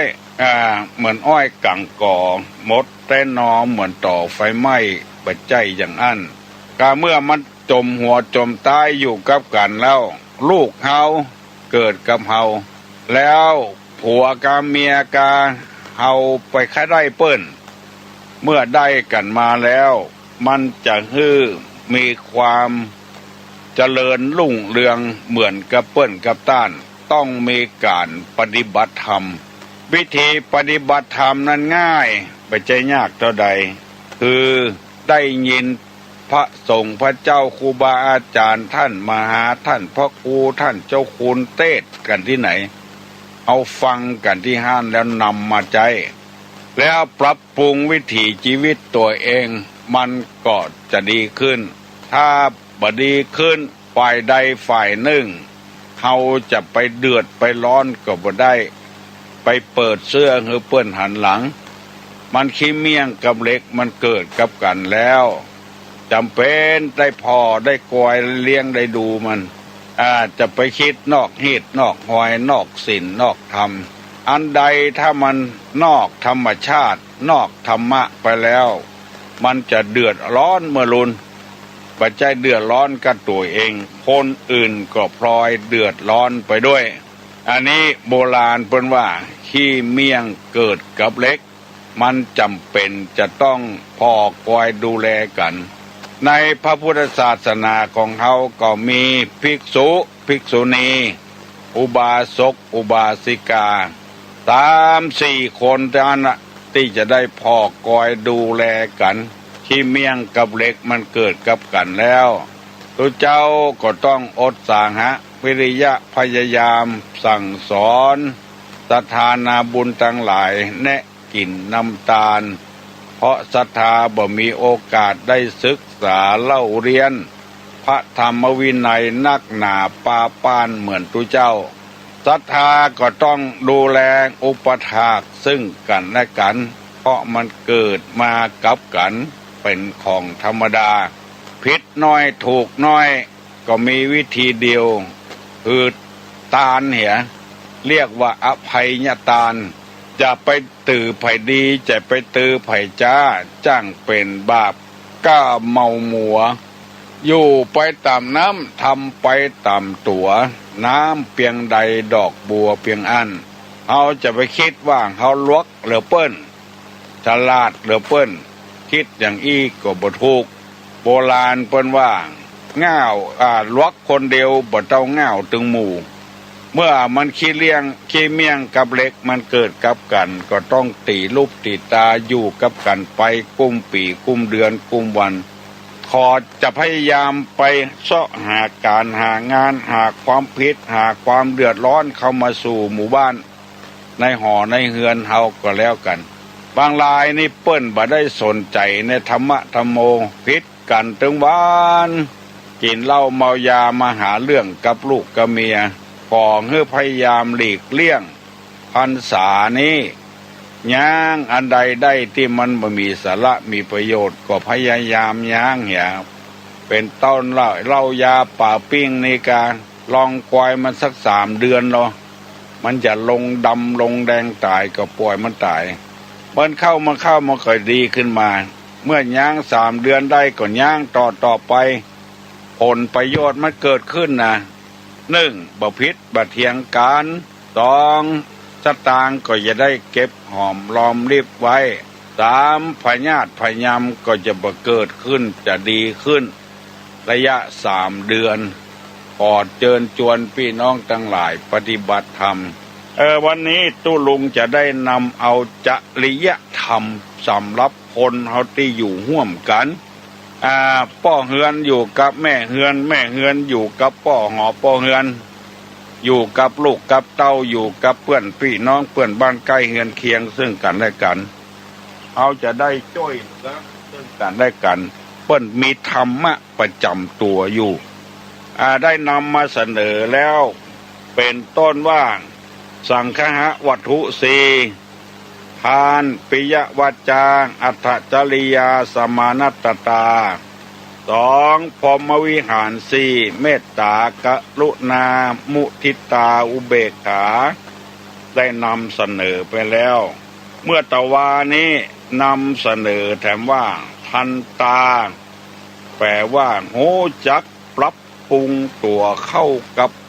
ชาวบ้านพยายามปรับปรุงตัวเก่าเข้ากับชาวบ้านอย่าไปให้ชาวบ้านปรับปรุงเข้าตัวเก่ามันผิดธรรมเนียมทุกอย่างในโลกนี้ถ้ามันบ่ปรับปรุงเข้าหากันมันบ่เกิดมรรคเกิดผลอย่างเกิดขึ้นดอกของไม้ต่างๆมีเกสรตัวปูตัวแม่มันผสมกันจึงมีเกิดเป็นหน่วยลำไยหน่วยบะม่วงหน่วยบะตื่นดอกบะหนุนผสมกับบะหนุนก็เป็นบะหนุนกันถ้าบ่มีการผสมพันธุ์กันมันก็บ่เกิดคุณงามความดีอย่างกับขึ้นเพราะตัวเองต้องไปคุกคีกับเจ้าบ้านกับจองกับพี่น้องเปิ้นมีการมีงานช่วยเหลือกันเอื้อเฟื้อเผื่อแผ่กันบ่มีก็หาบ่มาก็เซาะถึงตัวมีก็จะได้มีคนมาช่วยมาเหลือกันเอาตัวเองเฮาว่าจะไปไกลไปไกลมาบ่อ่อนหาไผมันจังลำบากเมื่อลูนปุ่นปายตู้ลงลองสังเกตพอต้นตาลที่วัดที่ในโรงเรียนใกล้กับวัดตุลุงนั้นมี2 ต้นเป็นตาลแม่ตึง2 ต้นเวลามันมีปีออกมาหน่วยออกมาหล่นหมดบ่ได้ไว้เชื้อไว้จาดสักทักหน่วยเพราะมันเป็นตาลแม่ตึง2ถ้ามีตาลปูเหียที่มันเป็นดอกออกมายาวๆนั้นเหียสักต้นหนึ่งหน่วยตาลนั้นก็จะติดเพราะมีเกสรตัวปูมีก้าตัวแม่มันบ่ติดหน่วยก็หล่นหน่วยก็หล่นหมดอุปมาฉันใดคนเฮาอยู่ร่วมกันก็จะต้องมีการติดต่อกันสัมพันธ์กันเปิ้นไปวัดไปวาก็ไปโดยเปิ้นไปปะไปพบกันในวัดในวาได้อู้ได้จากกันมีการมีงานก็จะได้ช่วยกันเหลือกันมีความสามัคคีสามัคคีพร้อมเพียงเอียงหน้ากันที่ใดคนเฮาไหลหากันนี่ที่นั้นจะมีความสุขอย่างที่เปิ้นประกวดขบวนขวดตาลกับประกวดบอกไฟพระนอนเมื่อตะวาวันซืนนี้บ้านบางบ้านนี่มีศรัทธานักเป็น100 200 400 500ประกวดบ่ได้รางวัลเพราะคนไปบ่หลายเพราะคนเฮาอยู่บ่ไลตัวข้อหาเปิ้นเอาเป็นเรื่องของคนอื่นไปเหียบ่พร้อมเพียงเอียงหน้ากันบ้านบางบ้านนี้บ่ใจนักใจหนาเท่าใดแต่มีความสามัคคีพร้อมเพียงเอียงหน้ากันบ้านนั้นก็ได้รางวัลมีความคิดความหันอย่างเอามาช่วยกันต้องเอาตัวเฮาเนี่ยเข้าไปใกล้กับเจ้าบ้านเจ้าจองกับวัดกับวาความเจริญในหูในตาความสามัคคีย่อมเกิดขึ้นเมื่อความสามัคคีเกิดขึ้นความสุขบานหวั่นใจก็เกิดขึ้นสมกับพุทธภาษิตที่เปิ้นว่าไว้ว่าสุขาสังคัสสะสามัคคี ความพร้อมเพียงของหมู่ทำให้เกิดสุขในกลางภาษาหน้านี้ตุลุงจึงไข้ขอเจิญจวนคนเฒ่าคนแก่เฮาที่มีแข้งดีขาดีหูดีตาดีอยู่วัดเฮาบ่ได้นอนกันมาเช่นหลาย10 ปีมาแล้วปีนี้ลองจวนกันเข้าวัดเข้าวาอาบน้ำฟังธรรมแล้วนอนวัดเหี่ยคืนเอาศีล5ก็ได้ศีล8ก็ได้ไปนอนเพื่อฮื้อคัดเก่ากิเลสบางคนเพิ่นกดข้าหมูจูง่ายวัดป่านอนก็ได้นอนกับบ้านเปาะก็ได้บ่เป็นหยังแต่ว่าเฮาเอาตัวไปคุกคีกับวัดกับวาเนี่ยมันดีไม่ยิงนอนก็ได้ปอดใจนอนก็ได้ว่าสำคัญเพื่อให้ลูกให้หลานเขาได้ม่วนใจดีใจลองถามลูกถามหลานก็เถอะพออุ้ยไปนอนวัดนี่สู่ว่าจะได้โอ้ดีใจแม่อุ้ยไปนอนวัดก็ดีใจอยู่กับบ้านกับจองในกุ้มกระจมกุ้มกระแซมกุ้มกระเดือดละอ่อนเขาจังโดยที่สร้างบาปฮื้อละอ่อนเอาไปเก็บตัวอยู่ในวัดในลักษณ์ของความสงบนี้มีอยู่ว่านัตถิสันติปรังสุขขังสุขอื่นยิ่งกว่าความสงบไม่มีกายวิเวกเป็นเหตุให้เกิดจิตตวิเวกเมื่อจิตตวิเวกแล้วเป็นเหตุให้เกิดอุปธิวิเวกหมายความว่าเฮาไปอยู่กับวัดกับวาวันค่ำเฮาบ่ได้ยินไอ้หยังบ่ได้หันไอ้หยังกิเลสมันก็บ่เกิดขึ้นกิเลสมันเกิดขึ้นเพราะว่าตาไปหันสมมติว่าไก่มันซับกันดีดกันอย่างเงี้ยไล่จะได้ก็ดีดกันอยู่โซ่อย่างใดก็แห้ว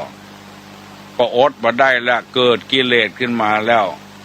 กำดุนหัวพ่องค้อนพ่องกว้างไก่มันอดบ่ได้ละโลกเพราะว่าเฮาได้หันมันได้ยินมันมาใหญ่เต็กมาน้อยเง่งก็อดบ่ได้ละไล่จะได้ก็บ่ออกก็จำเป็นต้องบุบหมูออกคอกก็จำเป็นได้หาวิธีกับมันถ้าเอาไปนอนวัดนอนวาเหี่ยกายวิเวกบ่ได้หันบ่ได้ยินมันทำให้สงบสิ่งที่เราจะได้ก็คือความสุขอื่นยิ่งกว่าความสงบก็มีไผมาแจ้งมาด่าเขาก็บ่ได้ยินเอาตัวไปสงบอยู่ที่วัดเมื่อกายวิเวกเป็นเหตุให้เกิดจิตตวิเวกคือสงบจิตสงบใจวันนั้นก็ได้บุญกันเต็มที่ถ้าใจสงบแล้วก็อุปธิวิเวกก็จะเกิดขึ้นคือความสงบจากกิเลสทั้งปวงแล้วใจเฮาก็จะตั้งขึ้นมั่นขึ้นเพราะฉะนั้นเฮาจังหันว่าพระพุทธเจ้าไปหันใส่คนเกิดคนแก่คนเจ็บคนตายเป็นเรื่องที่เดือดร้อนทั้งนั้นเกิดออกมาก็ให้แล้วให้เนี่ยอย่างให้เพื่อจะต่อสู้โลกแต่ไปหน้ามันจะเดือดร้อนจะวุ่นวายจะเสาะว่าหากินจะศึกษาเล่าเรียนต้องให้ไว้ท่าก่อนว่ามีภัยเกิดออกมาละไข้หัวยิ้มแย้มแจ่มใสที่ได้ยินก็มีพระพุทธเจ้าตนเดียวเกิดมาย่ำแผ่นดินได้7 เฮาจะได้ปราบจมปูตีบนี้เอาธรรมะไปประกาศคือได้7 แคว้น7 ตำบลด้วยกันได้ประเทศอินเดียนี่มันกว้างเมืองไทยเฮานี่20 เมืองก็บ่เท่าอินเดียที่เดียวเพราะฉะนั้นพระพุทธเจ้าเลยปราบได้7 ที่7 ตำบลถ้าจะว่าเชียงใหม่เฮานี่ก็ได้7 จังหวัดเหลือกว่านั้นแถม60 กว่าจังหวัดเหลือกว่านั้นยังบ่ได้ไปเหยียบไปย่ำบ่ได้เผยแพร่ธรรมอันนี้เป็นต้นเพราะฉะนั้นพระพุทธเจ้าจึงเกิดความเลื่อมใสในการบวชไปหันตุเจ้าบวชแล้วบ่ยุ่งกับอย่างสักอย่างบิณฑบาตมาเสวยมากิน ผ้านุ่งผ้าใบก็บ่สะสมไว้เกิดที่ใดเป็นของที่นั่นสะสมไว้เป็นของวัดของวาได้ตั้งนอกตั้งฝั่งมาผ้าสบงกาผ้าเป็นเครื่องกาเอาเปาะเอาหอมกันในวัดตนใดถ้าเดือดร้อนเรื่องจีวร นั้นเปิ้นก็มีตุเจ้าที่คอยดูแลรักษาส่วนรวมเรียกว่าจีวรเภสักะเป็นผู้แจกผ้าจีวรอาหารการกินอย่างเกิดขึ้นในถ้ำกลางบักเก็บบักเคียไว้กินคนเดียวอันนี้เป็นลักษณะของนักบวชแต่มาจักแล้วก็ไปเวียนเทียนประทักษิณรอบพระธรรมเมฆคสถูปพระพุทธเจ้าได้ทรงแสดงธรรมจักกับปวัตนสูตรโปรดเบญจวัคคีย์ว่าที่สุดสองอย่างอันบรรพชิตนักบวชไม่ควรเสพหนึ่งกามสุขันลิกานโยกการประกอบพัวพันอยู่ในเรื่องกามไม่ใช่ทางพ้นทุกข์สองอัตตกิลมัฏฐานุโยคะการทรมานร่างกายไม่ใช่ทางตรัสรู้แล้วพระองค์ก็ทรงแสดงอริยมรรคมีองค์8ให้เป็นเบญจวัคคีย์ฟังพอเทศจบเท่านั้นเองโกณฑัญญะเป็นหัวหน้าเป็นประธานได้บรรลุโสดาเป็นครั้งแรกพระพุทธเจ้าจึงถึงกับอุทานว่าอัญญาสิวัตโพโกณฑัญโยโกณฑัญญะได้รู้แล้วหนอโกณฑัญญะได้รู้แล้วหนอนั่นแหละจากนั้นเราก็บันทึกภาพเป็นเครื่องลำลึกนึกถึงว่าครั้งหนึ่งเราได้ร่วมกันเดินทางไปไหว้พระกันแล้วก็ทำพิธีกรรมการเวียนเทียนประทักษิณรอบธรรมเมฆคสถูปกันสิโกโอปนายิตุปัจจัตตังเวทิตัมปิญโยหิติสุขติปันภะคะวะโตสาวกสังโฆอุชุปฏิปันโนภะคะวะโตสาวกสังโฆญาญาปฏิปันโนการเวียนเทียนประทักษิณเป็นเหตุให้เกิดบุญจากนั้นเราก็ไปที่สถานที่พระพุทธเจ้าได้พบเบญจวัคคีย์เรียกว่าเจ้าคันธีสถูปตอนแรกเบญจวัคคีย์ไม่เชื่อพระพุทธเจ้าพระองค์บอกว่าเราได้ตรัสรู้แล้วตอนหลังมาเชื่อพระพุทธเจ้าพระองค์ก็ไปแสดงธรรมให้ฟังจึงได้บรรลุธรรมสถานที่ตรงนี้เรียกว่าเจ้าคันธีสถูปนะเมื่อเราได้ไปถึงเราก็บันทึกภาพมาให้ท่านผู้ชมได้ชมกันโอ้สถานที่ตรงนี้พระพุทธเจ้าพบเบญจวัคคีย์จากนั้นเราก็เดินทางไปที่อนาคาลิกธรรมปาละซึ่งเป็นวิหารของท่านอนาคาลิกธรรมปาละอุบาสกชาวลังกาเรียกร้องสิทธิขอพุทธสังเวชนียสถานจากอังกฤษมาเป็นของชาวพุทธ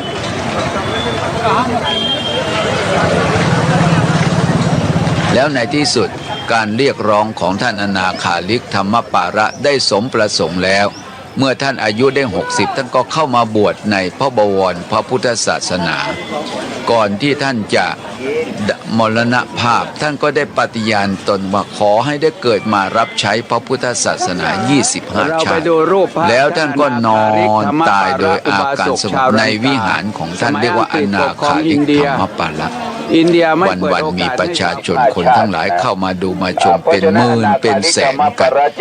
วันนี้เราได้มีโอกาสได้พาคณะไปสวดมนต์ในวิหารอนาคาลิกธรรมปาระ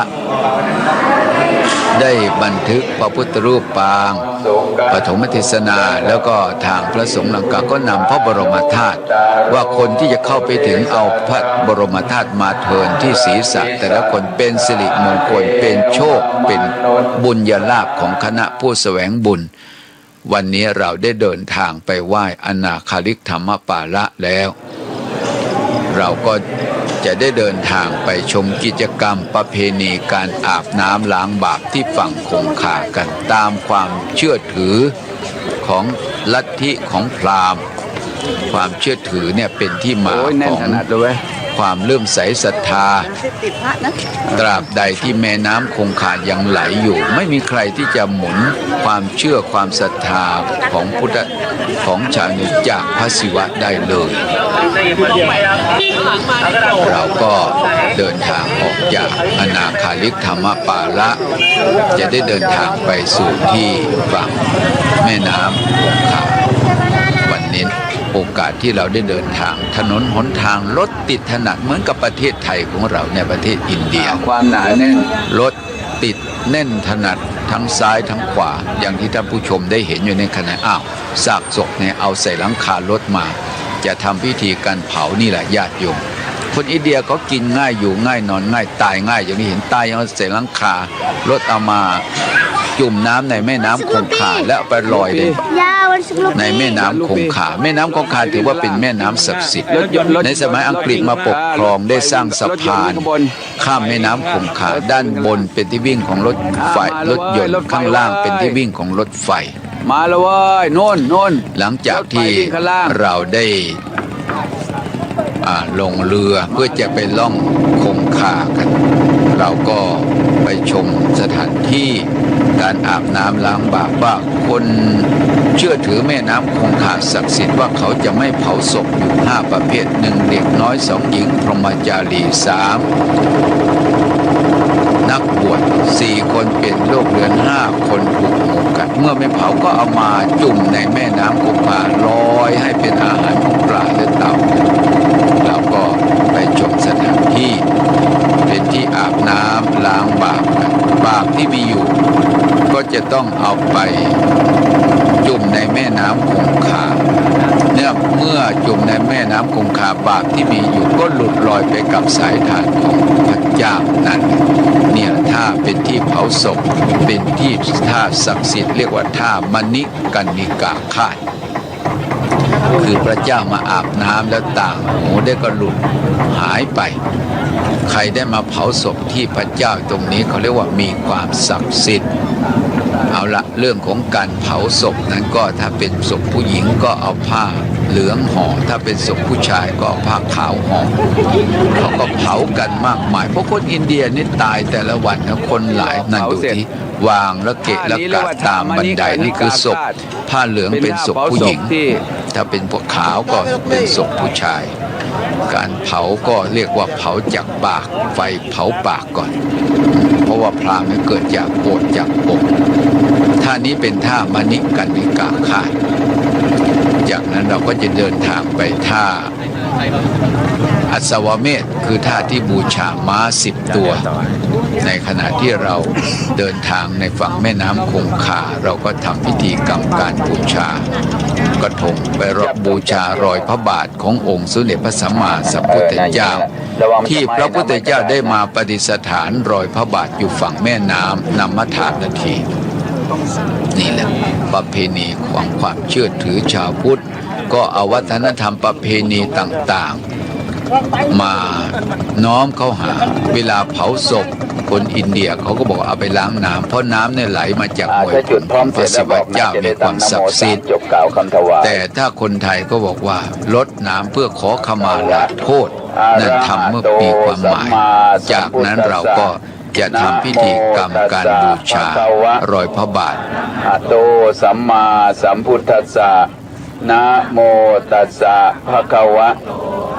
อะโตสัมมาสัมพุทธัสสะอิมานิ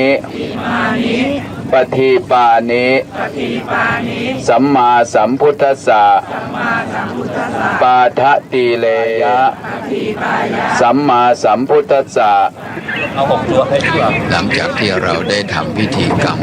การบูชาเราก็ลอยกระทงน้อมสักการะบูชารอยพระบาทขององค์สมเด็จพระสัมมาสัมพุทธเจ้าจากนั้นก็เดินทางกลับมาขึ้นเครื่องบินที่เมืองขยาดูที่ถนนหนทางรถวิ่งขนาดนี่เวลาบ่าย3 โมงแล้วเราก็มีการเปิดเผยทางด้านจิตใจเป็นยังไงพระคุณเจ้าญาติโยมมา ไหว้พระวันนี้บางคนพูดยังไม่ได้กี่คำน้ำตาร่วง เห็นความจริง จุก ในร ที่ ถเนี่ยเรามองกัน ไม่สามารถที่จะพูดคำใดออกมาให้พวกเราได้ ผมปลื้มครับ ฟังเข้าใจได้เพราะมาได้มาเฝ้าสมเด็จพ่อถือว่าเป็นโชคเป็นลาภของพวกเราอารักวันนี้ การเดินทางมาแสวงบุญที่ประเทศอินเดียเพื่อไหว้สังเวชนียสถานครบครบ4 ตำบลดังพุทธนามัที่ตรัสไว้ผู้ใดอยากไปเห็นพระองค์หลังจากพระองค์นิพพานแล้ว ให้ไปดูสถานที่เพราะ4 ตำบลคือลุมพินีสถานที่พระองค์ประสูติรูปกายหนึ่งพุทธคยาสถานที่พระองค์ตรัสรู้ธรรมและสารนาถอันเป็นสถานที่แสดงปฐมเทศนาและกุสินาราอันเป็นสถานที่เสด็จดับขันธ์ปรินิพพานผู้มาดูสถานที่4 ตำบลนี้ยังความเริ่มใสยังจิตใจให้เบิกบานเบื้องหน้าแต่ตายเพราะกายแตกย่อมมีสุคติโลกสวรรค์เป็นที่ไปในเบื้องหน้าเอาละวันนี้ผู้บรรยายผู้ถ่ายภาพบันทึกขาดตกบกพร่องประการใดก็ต้องขออภัยท่านผู้ชมท่านผู้ฟังหวังว่าโอกาสหน้าเราควรจะได้มีโอกาสร่วมแสวงบุญกันอีกเพราะฉะนั้นผู้บรรยายต้องกล่าวคำลาท่านผู้ชมท่านผู้ฟังด้วยคำว่าสวัสดี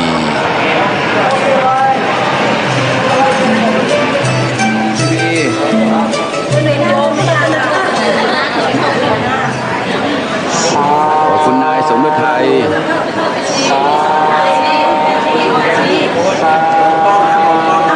เอาไปออก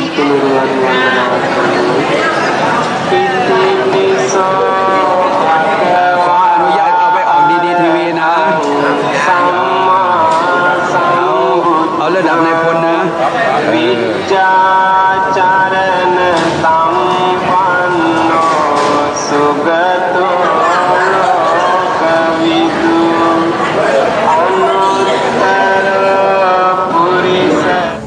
วันนี้เราก็มาฟังธรรมะแนวการปฏิบัติต่อจากครั้งที่แล้ว การปฏิบัติธรรมก็คือมาฝึกสติให้มันไวต่อการรับรู้สติมันไม่ไวมันจึงเข้าไปยึดไปถือตัวกายและใจว่าเป็นตัวเราของเราแต่ถ้าสติมันไวแล้วมันจะไปถอนตัวอัตตานะการเข้าไปยึดไปถืออัตตาเนี่ยแปลว่าตนมี2 ส่วนกายกับส่วนใจ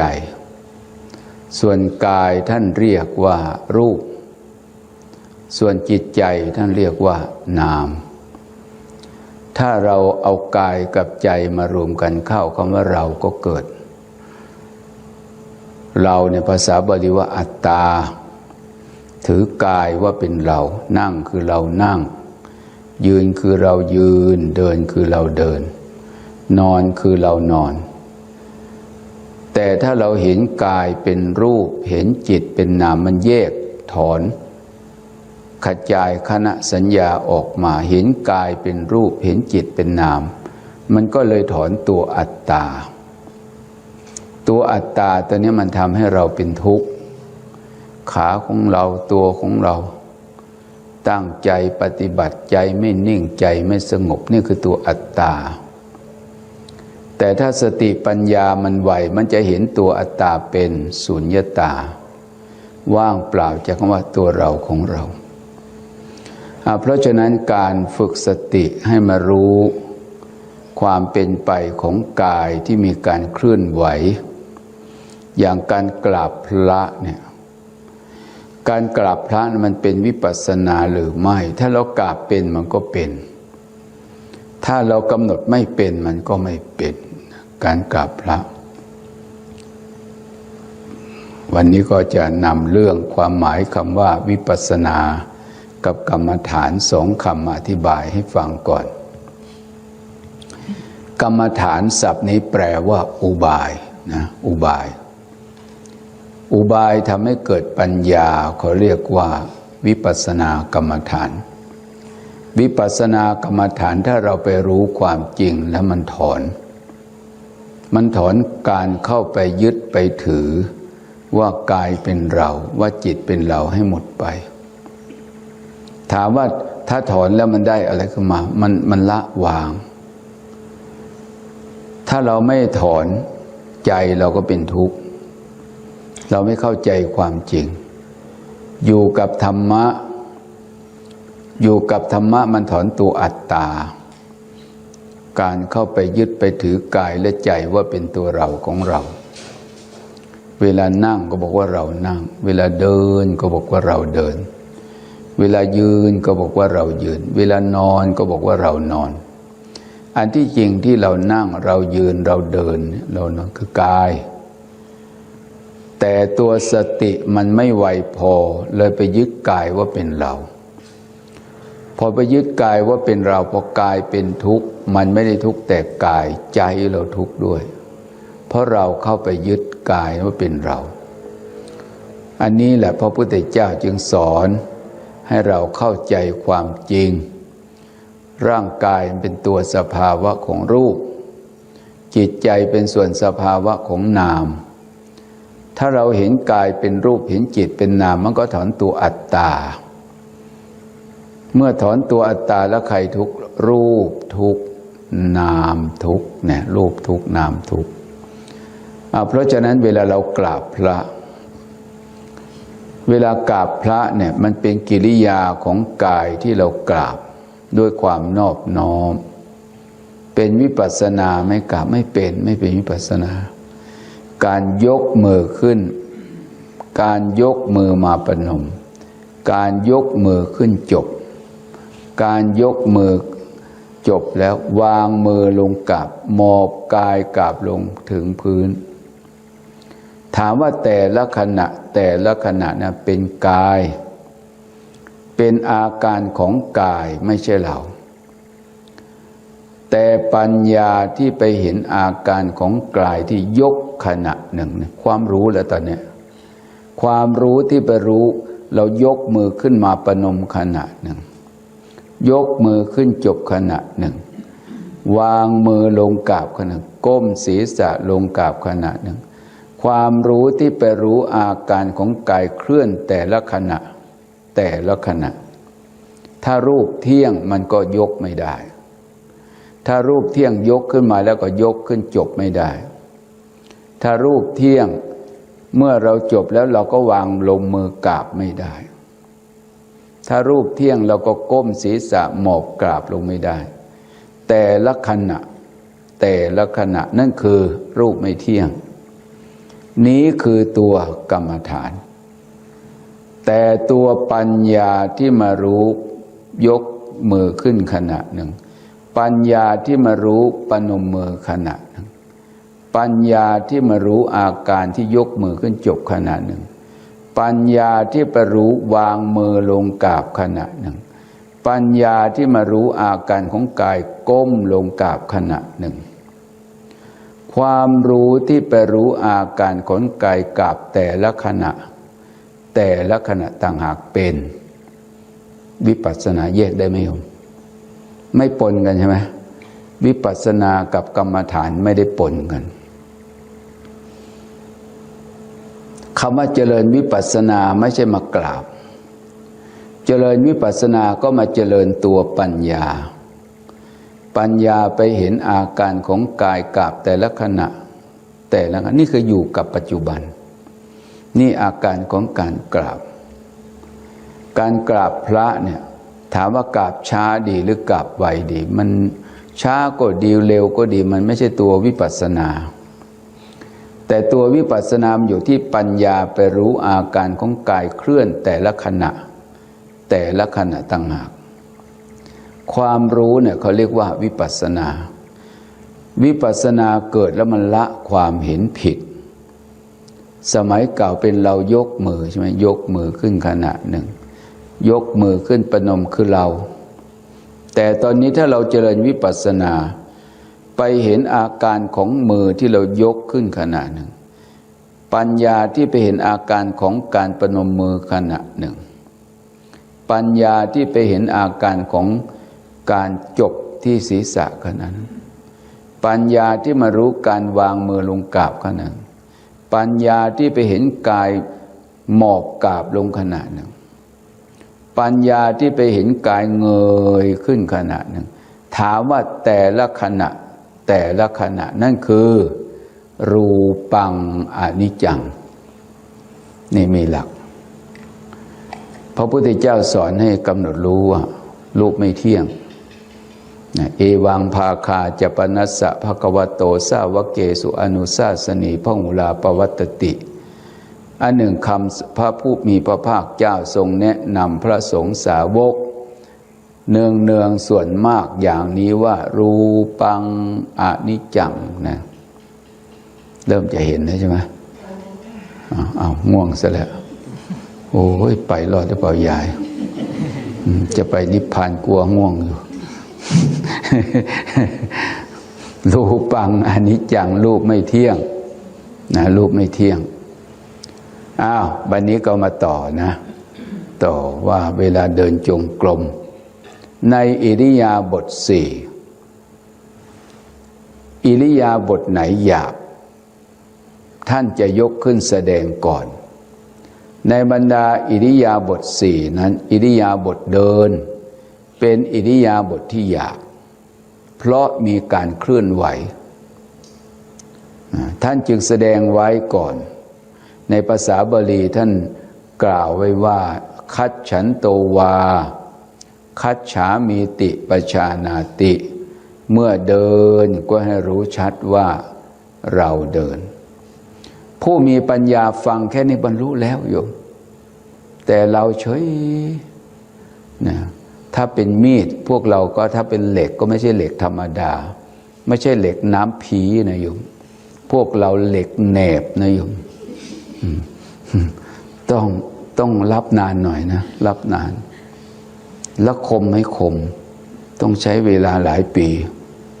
ขนาดฟังยังหลับได้บุญนะโยมนะแล้วฟังธรรมเนี่ยกับนั่งเฉยๆกับไม่ค่อยหลับแต่พอนั่งฟังโอ้ยมันรู้สึกว่ามันปวดมันเมื่อยมันง่วงมาจากไหนก็หาวอดโอ้ยหาวทีไรปากมันปากจะกว้างสักคืบนะนั่นน่ะคือไม่รู้มันเจ้ากรรมเจ้าเวรมาจากไหนนะนั่นไม่แน่นะโยมถ้าเราเจริญวิปัสสนาหาวก็เป็นวิปัสสนานะโยมเป็นตรงไหนถ้ารูปเที่ยงมันจะปากไม่ได้ใช่ไหมจับสติไปที่ปากว้าบนั่นคือรูปังอนิจจังนะถ้ารูปเที่ยงปากแล้วจะหุบปากได้ไหมโยมปากจะโวอยู่เนี่ย ปัญญาไปเห็นรูปหุบปากนั่นรูปไม่เที่ยงโยมปัญญาไปรู้อาการนี่เป็นวิปัสสนาปัญญารู้อยู่ไปรู้หุบปากวาบขึ้นมาขนาดนั้นโอ้รูปังอนิจจังแต่อย่าอย่างนั้นตลอดนะถ้าตลอดผิดปกติ แต่พอเสร็จแล้วต้องหุบปากเวลาหุบมันก็เนี่ยเคลื่อนลงโอ้ถ้ารูปเที่ยงมันจะหุบปากได้ไหมปากอยู่งั้นน่ะที่หุบแสดงว่าขณะดับไปขณะหุบจึงมีกับหุบปากเนี่ยเป็นคนละขณะนี่คือรูปังอนิจจังรูปไม่เที่ยงเป็นวิปัสสนาไม่รูปไม่เที่ยงไม่เป็นนี้คือตัวกรรมฐานแต่ปัญญาที่มารู้ขณะหนึ่งปัญญาที่มารู้หุบปากขณะหนึ่งขณะหาวหนึ่งนี่เป็นวิปัสสนาไม่แน่นะหัดหาวบ่อยๆบรรลุได้นะโยมแต่ต้องเจริญวิปัสสนานะจึงจะได้บรรลุจะได้บรรลุแต่คุณยายที่หาวคืออย่างว่าคนอายุมากเหมือนกับชอบนอนนะแต่นอนแล้วไม่ค่อยหลับอีกนะแปลกนะคนอายุน้อยนี่อยู่ไม่หลับเนี่ยคนอายุน้อยเป็นอย่างนี้อยู่นอนหลับปั๊บเดี๋ยวตื่นขึ้นมาแล้วไม่นอนหลับด้วยนะไม่หลับต่อไปอิริยาบถเดินเนี่ยพระพุทธเจ้าทรงยกเป็นลำดับแรกในอิริยาบถสี่เพราะอิริยาบถเดินเป็นอิริยาบถที่หยาบคำว่าหยาบในที่นี้หมายความว่ามีการเคลื่อนไหว เพราะฉะนั้นพระองค์จึงต้องยกขึ้นมาก่อน ถามว่าการกำหนดอิริยาบถเดินไปกำหนดที่ไหนสักกะละกายยัสสะแปลว่ากายทั้งหมดสักกะละหรือคนไทยละสกลละกายสากลแปลว่าทั้งหมดสักกะละแปลว่าทั้งหมดสักกะละกายยัสสะแปลว่ากายทั้งหมดปุระโตอภินิหารโรดูเวลาเดินดูเวลามันเคลื่อนกายเคลื่อนดูส่วนไหนดูการเดินดูส่วนไหนกำหนดรูปเดินกำหนดกายเดินไปดูส่วนไหนตอบได้เลยในข้างหลังเขารอตอบนี่คนหลังก็ตอบเลยโยมนั่นแหละเท้าใช่ไหมเท้าไปหัวไปไหมหรือหัวอยู่เฉยๆ จริงๆคำว่าสักกะละกายสะแปลว่ากายทั้งหมดเดินน่ะอิริยาบถใดของกายส่วนใดมีการเคลื่อนไหวปรากฏชัดให้กำหนดกายส่วนนั้นอาการเคลื่อนไหวที่มันปรากฏชัดส่วนไหนยกย่างเหยียบส่วนล่างใช่ไหมกำหนดส่วนล่างแต่บางคนเวลาวอร์มอัพยามเช้าเนี่ยส่วนไหนมันชัดที่สุดส่วนบนเคยเห็นส่วนบนเคลื่อนไหวไหมเวลาเดินไปวอร์มอัพในยามเช้าวิ่งหัวศีรษะโยกซ้ายฟบขนาดศีรษะโยกขวาขนาดหนึ่งเห็นชัดไหมชัดดูข้างบนได้ไหมได้อกโยกซ้ายทีขนาดหนึ่งอกโยกขวาขนาดหนึ่งปุระโตอภินิหารโรแปลว่าไปดูเวลาของกายที่มันเคลื่อนไปดูข้างบนก็ได้ดูอกก็ได้ดูหัวเข่าได้ไหมได้หัวเข่าคู่พบขนาดคู่พบขนาดหนึ่งแต่ละขณะนี่คือรูปังอนิจจังรูปไม่เที่ยงดูขวาซ้ายขวาซ้ายบอมอัพสีดูอกได้ไหมได้เราโยกซ้ายขวาซ้ายจำเป็นต้องพูดไหมกายเคลื่อนโยกซ้ายทีขณะหนึ่งโยกขวาทีขณะเป็นขณะหนึ่งรูปหนึ่งขณะหนึ่งรูปหนึ่งความรู้ที่ไปรู้อาการของกายเคลื่อนแต่ละขณะนี่เขาเรียกว่าปุระโตอภินิหารโรแปลว่าไปดูการเคลื่อนคือรูปังอนิจจังแต่ครูบาอาจารย์ท่านบอกว่าไปดูที่เท้าก็ได้ยกย่างเหยียบพอขาข้างหนึ่งก้าวไปสติน้อมมาเท้าจะยกย่างเหยียบที่เราบริกรรมว่าขวาย่างหนอซ้ายย่างหนอเดินคือกายเดินเดินคือรูปเดินพูดคำไหนถูกเดินคือกายเดินก็ถูกสำนวนพระสูตรเดินคือรูปเดินก็ถูกเพราะสำนวนอภิธรรมความจริงถูกทั้งนั้นกายเดินก็ถูกรูปเดินก็ถูกไม่ผิดแต่คนไม่เข้าใจผิดทั้งนั้นขวาย่างหนอก็ผิดรูปเดินก็ผิดเพราะกำหนดผิดแต่ถ้ากำหนดถูกทั้งนั้นให้เราเข้าใจว่าการปฏิบัติธรรมเนี่ยต้องเข้าใจคนที่จะเจริญวิปัสสนาเข้าใจได้เนี่ยท่านบอกว่าเหตุให้เกิดวิปัสสนามีสองอย่าง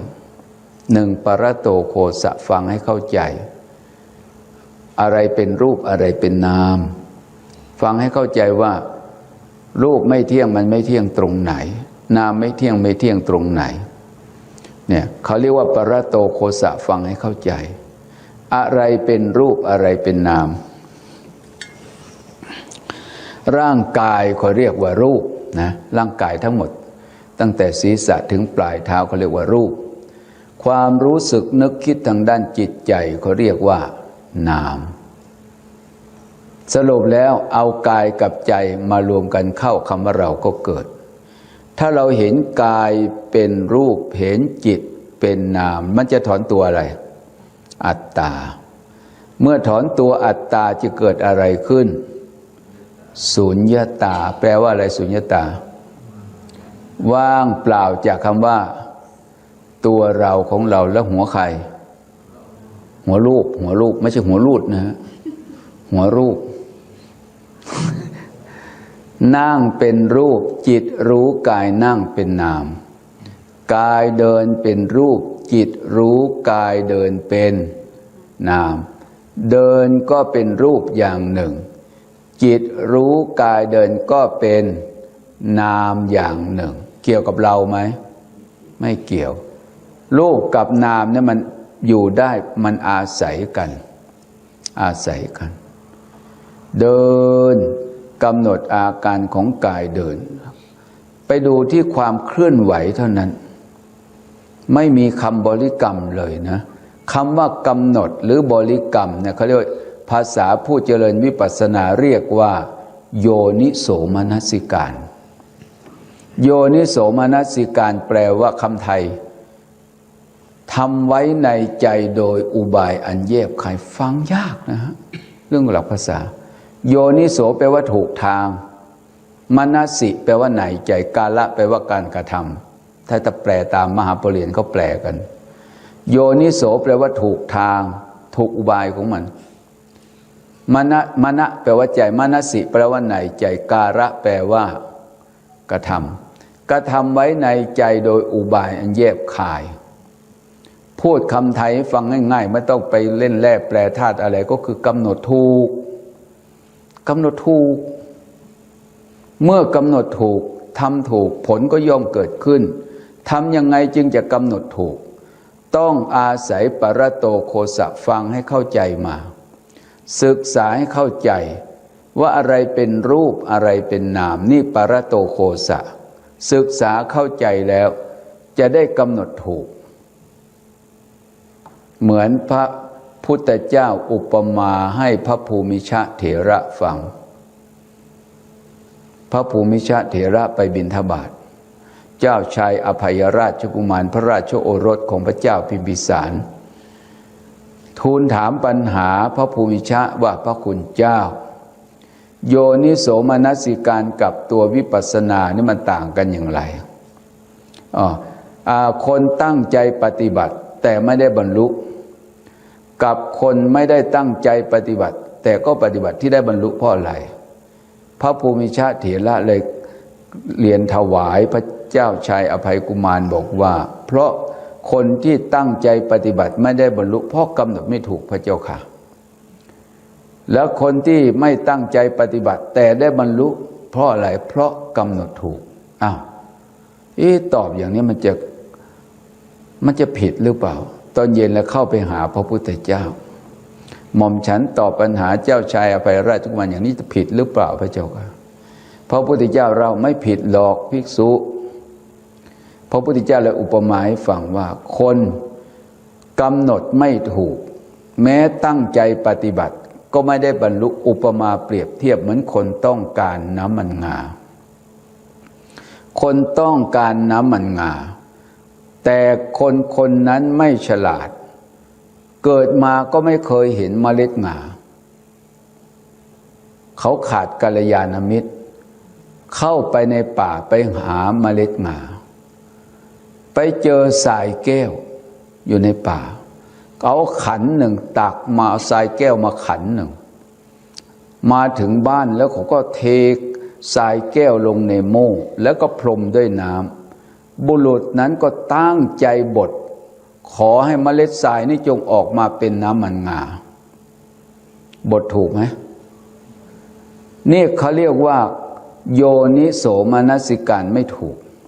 และเขาตั้งใจผิดไหมไม่ผิดเขาตั้งใจว่าขอเมล็ดทรายจงออกมาเป็นน้ำมันงาบุรุษนั้นจะบดทรายจนตลอดชีวิตเขาจะไม่ได้น้ำมันงาชั้นใดเพราะเขากำหนดผิดแต่บุคคลผู้กำหนดถูกเป็นยังไงบุรุษต้องการน้ำมันงาเข้าไปในป่าแล้วคนนั้นเขาก็รู้จักเมล็ดงาเข้าไปในป่าหาเมล็ดงาเจอก็เอาเมล็ดงาใส่ขันมา มาถึงบ้านเขาก็ทำเหมือนกันนั่นแหละเอาเมล็ดงานั้นเทลงในโม่แล้วก็พรมด้วยน้ำบุรุษนั้นจะตั้งใจบดหรือไม่ตั้งใจบดถ้าทำถูกวิธีเขาจะได้ไม่ปรารถนาได้ไหมได้เพราะเขาทำถูกวิธีและตั้งใจบดได้ไม่ได้ไม่ตั้งใจบดได้ไหมได้เพราะเขาทำถูกวิธีฉันใดโยคีผู้ปฏิบัติก็เหมือนกันถ้ากำหนดไม่ถูกเนี่ยอย่าหวังเลยว่าจะได้บรรลุธรรมแม้ด้วยความฝันและในคัมภีร์วิสุทธิมรรคท่านก็กล่าวไว้ว่า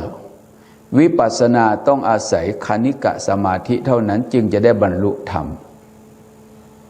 ถ้าไม่เข้าใจเรื่องคณิกะสมาธิเรื่องรูปไม่เที่ยงนามไม่เที่ยงก็คือคณิกะสมาธิถ้าไม่เข้าใจคณิกะสมาธิอย่าหวังวิปัสสนาแม้ด้วยความฝันเหมือนกันท่านกล่าวในบาลีว่าณวินาคณิกะสมาธิวิปัสสนังสัมภวติวิปัสสนาถ้าเว้นเสียซึ่งคณิกะสมาธิเสียแล้ววิปัสสนาเกิดไม่ได้เลยถ้าเว้นเสียซึ่งคณิกะสมาธิวิปัสสนาเกิดไม่ได้เนี่ยเห็นไหมโยมเพราะฉะนั้นการปฏิบัติธรรมเนี่ยต้องอาศัยคณิกะสมาธิรูปไม่เที่ยงไม่เที่ยงขณะไหนยกขณะหนึ่งเห็นไหมคณิกะสมาธิตรงไหนเวลายกส้นเท้าก่อนจะยกสติต้องมารู้ก่อนจะยกกายเป็นอาการอย่างใดอยู่ยืนอยู่ใช่ไหมยืนอยู่ยืนเป็นอาการของกายพอสติมารู้กายยืนแล้วพอ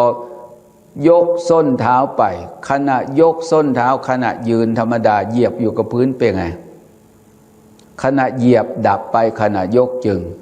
มีถามว่าเหยียบกับยกทำพร้อมกันได้ไหมไม่ได้ยกขวายกส้นเท้าขึ้นมาขณะยกส้นเท้าขึ้นมาเนี่ยขณะเหยียบเป็นไงเป็นอดีตขณะยกเป็นปัจจุบันเขาเรียกว่าแยกไหมแยกขณะกัน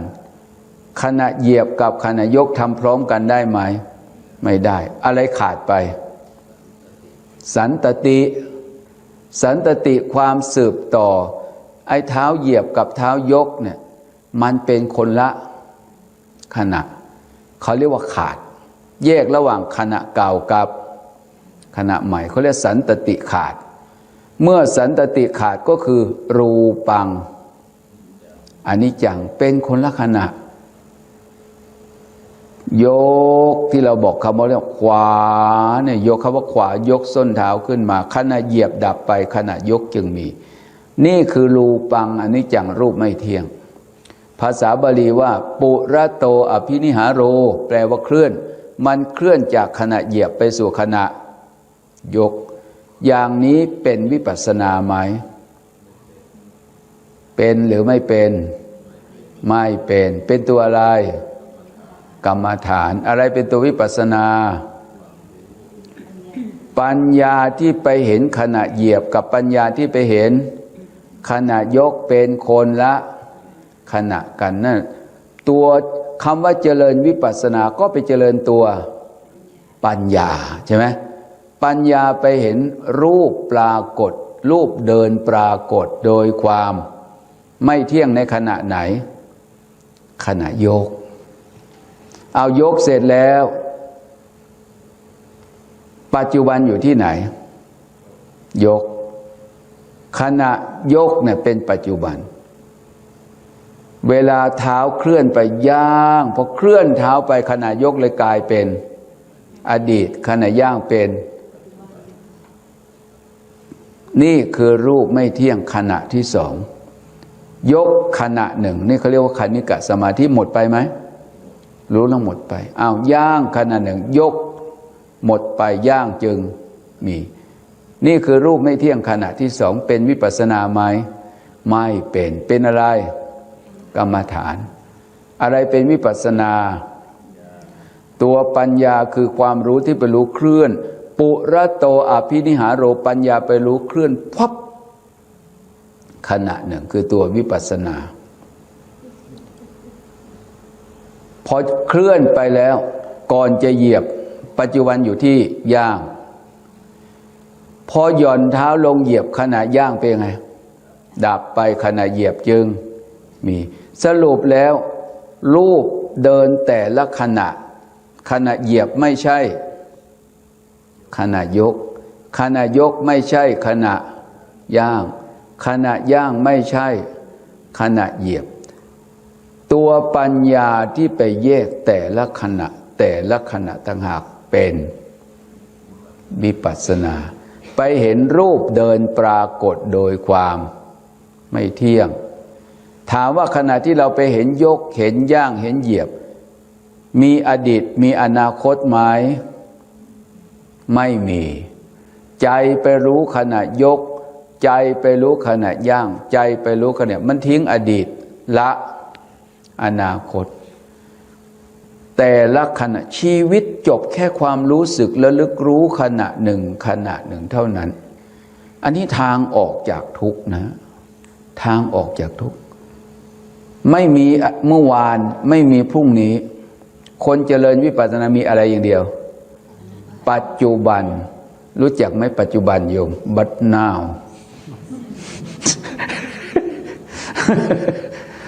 หรือจะเอาเพชรเส้นนะเอาอะไรก็ได้นะแม่พูดแล้วเปรี้ยวปากเว้ย เด็กครูบาอาจารย์ถ้าจะตำหนิเอาคือให้เข้าใจเดินเนี่ยดูเฉพาะเวลาเคลื่อนไหวไม่มีคำว่าขวาย่างหนอซ้ายย่างไม่มีนี่ในหลักนะในหลักพระไตรปิฎกนะเนี่ยแต่ที่ว่าขวาย่างที่เรามาพูดกันคือท่านไปเอามาพูดต่อพม่าเขาก็ไม่พูดอย่างนี้แต่คนไทยที่พูดอย่างนี้แต่สื่อภาษากันได้คือเรื่องของการเดินดูเวลาไหวเท่านั้นปุระโตอภินิหารโรคือเคลื่อนหรือไหวยกขณะหนึ่งย่างขณะหนึ่งเหยียบจับความรู้สึกไปดูอาการของกายเคลื่อนขณะหนึ่งถ้าดูขวาเคลื่อนไปขณะหนึ่งซ้ายเคลื่อนไปขณะหนึ่งนั่นคือดูรูปเดินไม่เที่ยงหรือไปดูละเอียดขึ้นมายกขณะหนึ่งย่างขณะหนึ่งเหยียบขณะหนึ่งถ้าเราไปรู้ความจริงแล้วมันไม่มีคำพูดไอ้ที่เราไปพูดว่ายกไปพูดว่าย่างไปพูดว่าเหยียบนี่คือคำสมมุติถ้าเราไปรู้ความจริงแล้วมันทิ้งอะไรทิ้งสมมุติและเข้าถึงอะไรวิมุตติสมมุติบังวิมุตติถ้าเราไปบริกรรมมันก็ทิ้งสภาวะ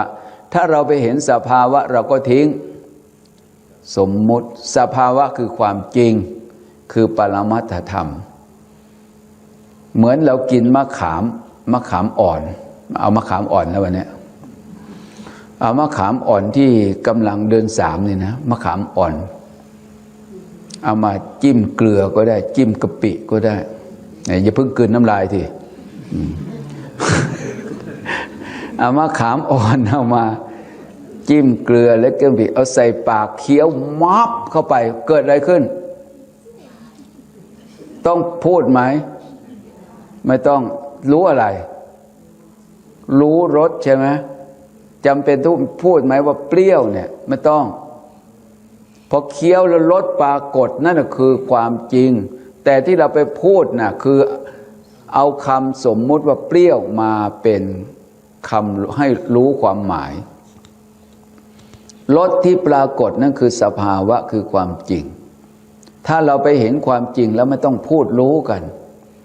รู้ธรรมะเนี่ยมันถอนบัญญัติถอนคำพูดเรียกว่าถอนสมมุติเพราะสมมุติบังวิมุตติเดินเหมือนกันโยกย่างเหยียบแต่วิธีการเนี่ยเดินเนี่ยดูได้ทั้งหมดไม่ใช่ไปดูเท้าอย่างเดียววิ่งดูศีรษะโยกซ้ายทีขณะก่อนที่ไปจะโยกซ้ายมันก็นิ่งก่อนมันแล้วมันโยกไปทางซ้ายถ้าขณะเดิมดับไปขณะโยกซ้ายจึง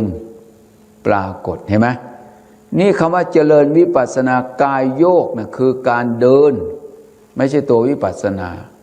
แต่ปัญญาที่ไปเห็นอาการศีรษะที่โยกซ้ายฟับไปขณะความรู้ต่างหากเป็น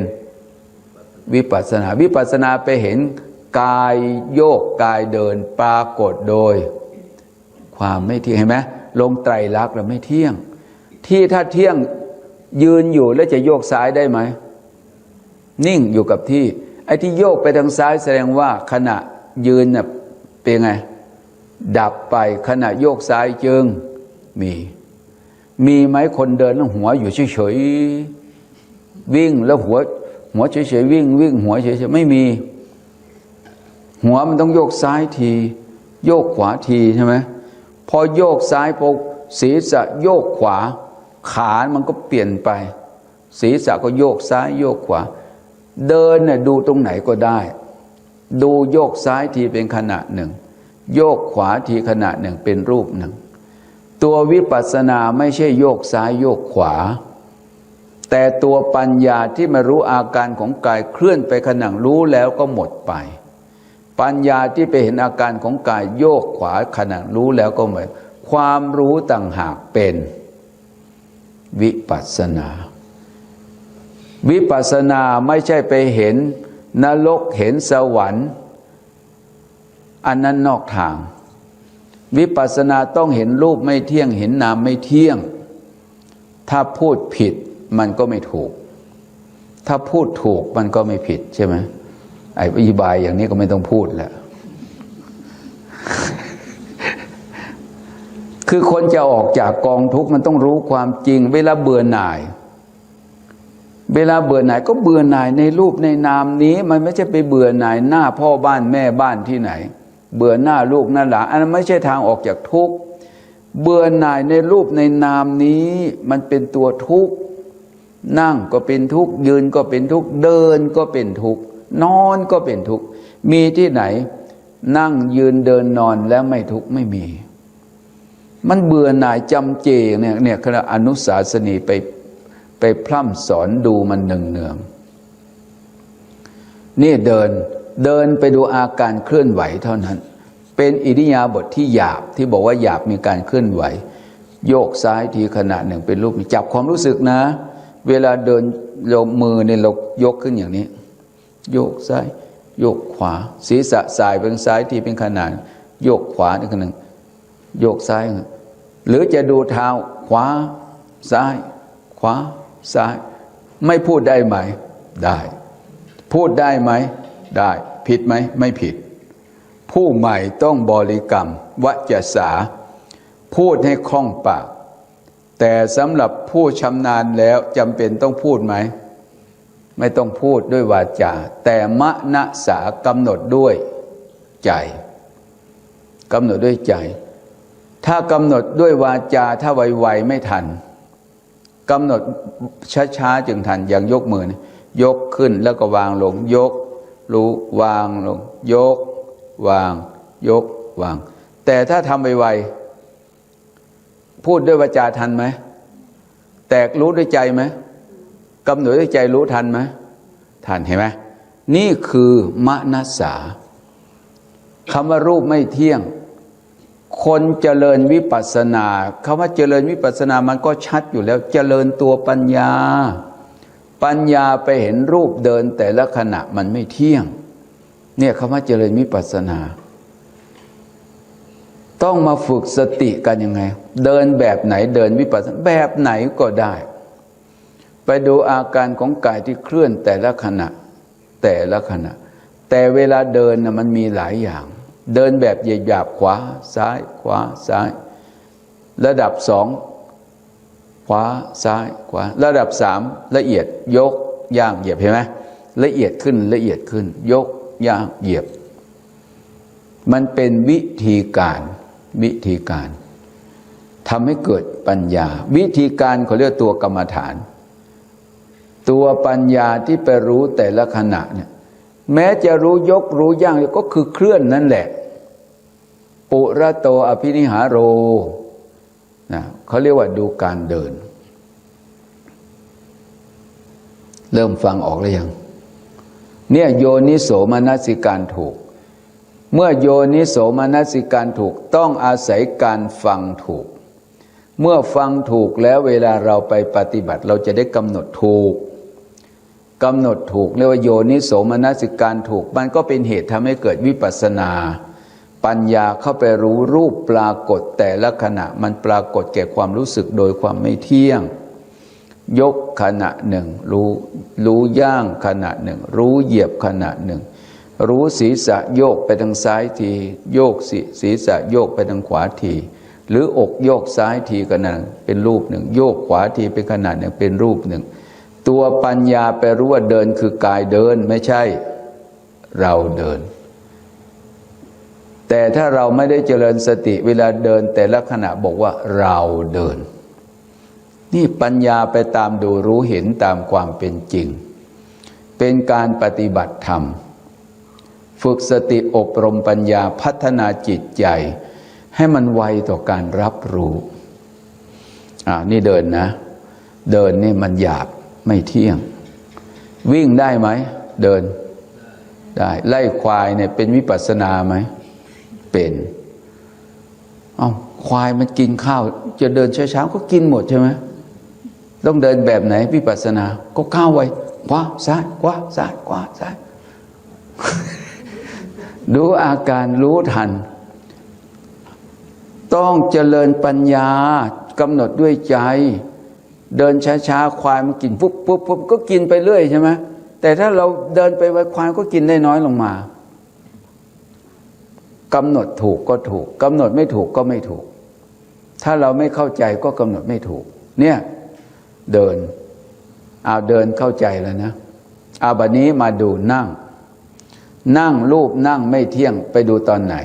ห้ามตอบนะนั่งนานๆเป็นทุกข์อาจารย์รัดคอไว้เลยรูปนั่งรูปยืนรูปนอนนะกายนั่งกายยืนกายนอนไม่เที่ยงไม่เที่ยงอย่างไรบัดนี้จะถามแล้วห้ามตอบว่านั่งเป็นทุกข์นอนเป็นทุกข์ยืนเป็นทุกข์ห้ามตอบคำว่ารูปนั่งไม่นั่งไม่เที่ยงกำหนดยังไงเห็นรูปนั่งไม่เที่ยงไม่เที่ยงยังไง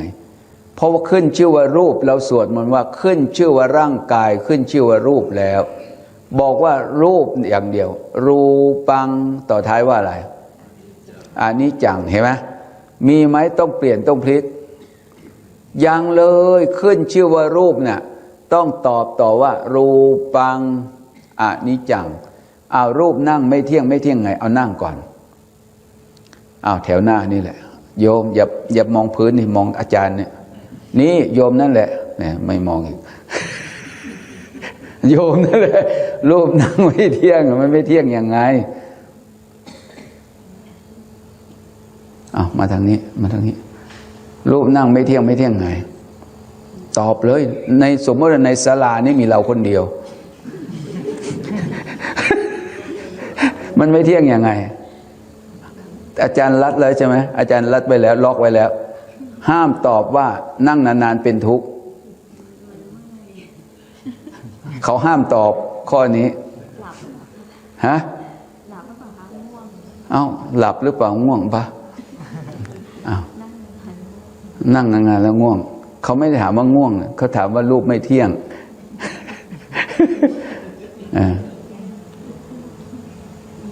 รูปนั่งไม่เที่ยงเราจะรู้ได้ด้วยยังไงรูปนิ่งนะ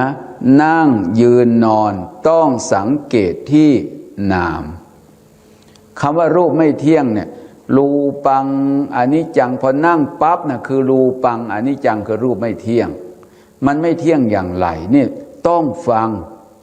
การฟังถูกเป็นเหตุให้เกิดสัมมาสติการระลึกถูกการฟังเอาหูฟังนะไม่เอาหน้าผากฟังนะการฟังถูกเป็นเหตุให้เกิดสัมมาสติการระลึกถูกสัมมาสติการระลึกถูกเป็นเหตุให้เกิดสัมมาทิฏฐิความเห็นถูกเกิดคำว่ารูปนั่งไม่เที่ยงมันไม่เที่ยงอย่างไงโยมนั่งอยู่ที่ไหนโยม เอานะเดี๋ยวตอบไม่ได้ไม่ให้เลิกคืนนี้โยมว่าไงรูปนั่งไม่เที่ยงไม่เที่ยงไงไอ้รูปนั่งมันเป็นยังไงกายนิ่งใช่ไหมใน อัตถกถาสติปัฏฐานสูตรท่านพูดไว้อย่างนี้รูปนั่งอยู่ตรงไหนอุปริมะกายสะอุสิตะภาโวนะอุปริมะแปลว่ากายเบื้องบนอุปริมะกายสะแปลว่ากายส่วนบนเหอุปริมะกายสะอุสิตะภาโวกายตั้งส่วนบนตั้งแต่เอวขึ้นไปถึงศีรษะตั้งอยู่แต่ตั้งจริงไหมเนี่ยตั้งสิกายส่วนบนตั้งอยู่เหติมะแปลว่าเบื้องล่างเหติมะกายสะสัมมินชนัง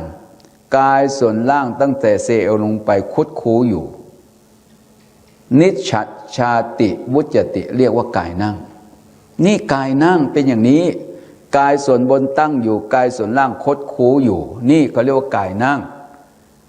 กายนั่งไม่ใช่ตัววิปัสสนากายนั่งมันเป็นตัวกรรมฐานไม่ใช่ตัววิปัสสนาเอาบัดนี้ถามว่ากายนั่งไม่เที่ยงมันไม่เที่ยงอย่างไรโยมเราจะรู้ยังไงว่ากายส่วนไหนเป็นกายเก่ากายส่วนไหนเป็นกายใหม่ลองนึกสิรูปนิ่งต้องรู้ด้วยปัญญาต้องรู้ด้วยจิตฮะเอารู้ด้วยใจลมหายใจใกล้เข้ามาแล้วใกล้ลมหายใจท่านก็เรียกว่ากายเห็นกายในกายอย่าเอายกเว้นลมหายใจก่อนเอาโยมอย่างนี้ฟังให้เข้าใจก่อนขณะใดจิตน้อมนึกถึงหัวเนี่ยคือรูปนั่งส่วนศีรษะนี่โยมรูปนั่งส่วนเนี้ยเป็นอะไรเป็นปัจจุบันหรืออดีตถ้าเราจิตน้อมมาที่หัวปัจจุบันเอาโยมอย่าพลาดอย่ากระพริบตานะโยมมีใครหลับหรือเปล่าเนี่ยถ้าหลับจงเป็นสุขเถิดว่างั้นนะพอจิตนึกถึงศีรษะรูปนั่งส่วนศีรษะนั้นเป็นปัจจุบันเอาโยมลองหายใจเข้าสิพอหายใจเข้าอกเป็นไงอกไหวตึงใช่ไหมจิตอยู่ที่หัวแล้วจิตมารู้ไหวตึงที่อกจิตมารู้ไหวตึงที่อกแสดงว่าจิตวางอะไรวางศีรษะรูปนั่งส่วนนี้เป็นยังไงไปแล้วดับหรือยังดับคือจิตวางเลยใช่ไหมเป็นอดีตหรือปัจจุบัน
อกบัวดอกหนึ่ง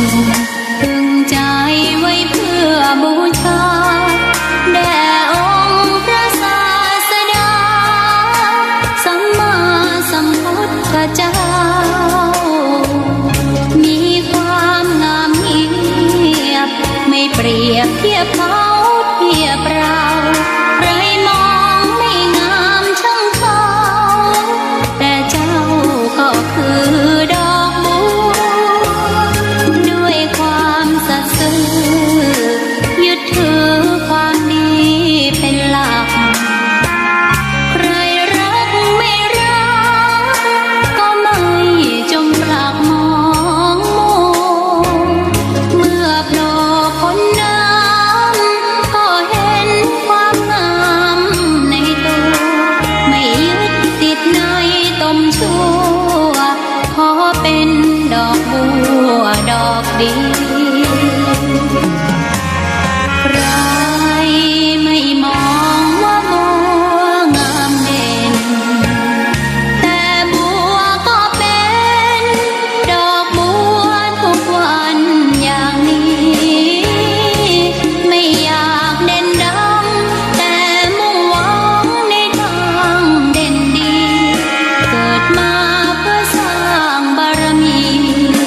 ถวายชีพนี้บูชาดอกบัวดอกน้อยเฝ้าคอยคนที่ใจบุญมาโอบเอื้อเกื้อกูลรู้ค่าของบุญเก็บบัวขึ้นมา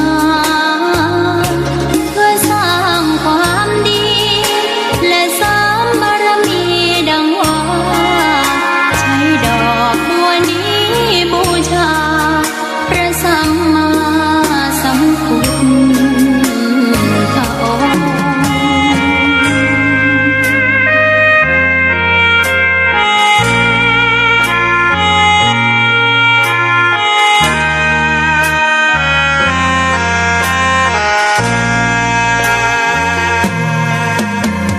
ใคร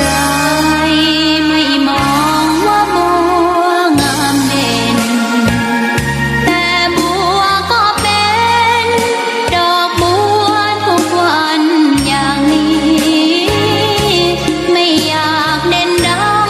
แต่มุ่งหวังในทางเด่นดีเกิดมาเพื่อสร้างบารมีถวายชีพนี้บูชาดอกบัวดอกน้อยเฝ้าคอยคนที่ใจบุญมาโอ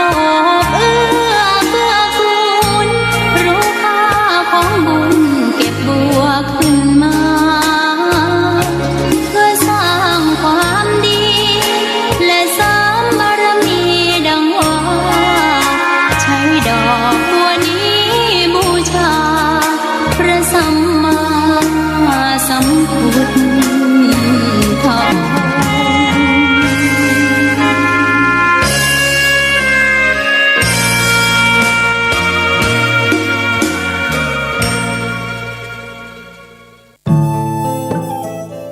ท่านกำลังติดตามรับฟังสถานีวิทยุกระจายเสียงพระพุทธศาสนาแห่งชาติ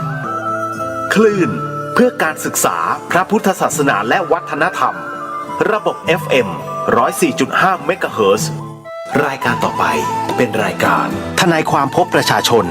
ดำเนินรายการโดยทนายสุรชัยอาจินวัตร ครับสวัสดีครับ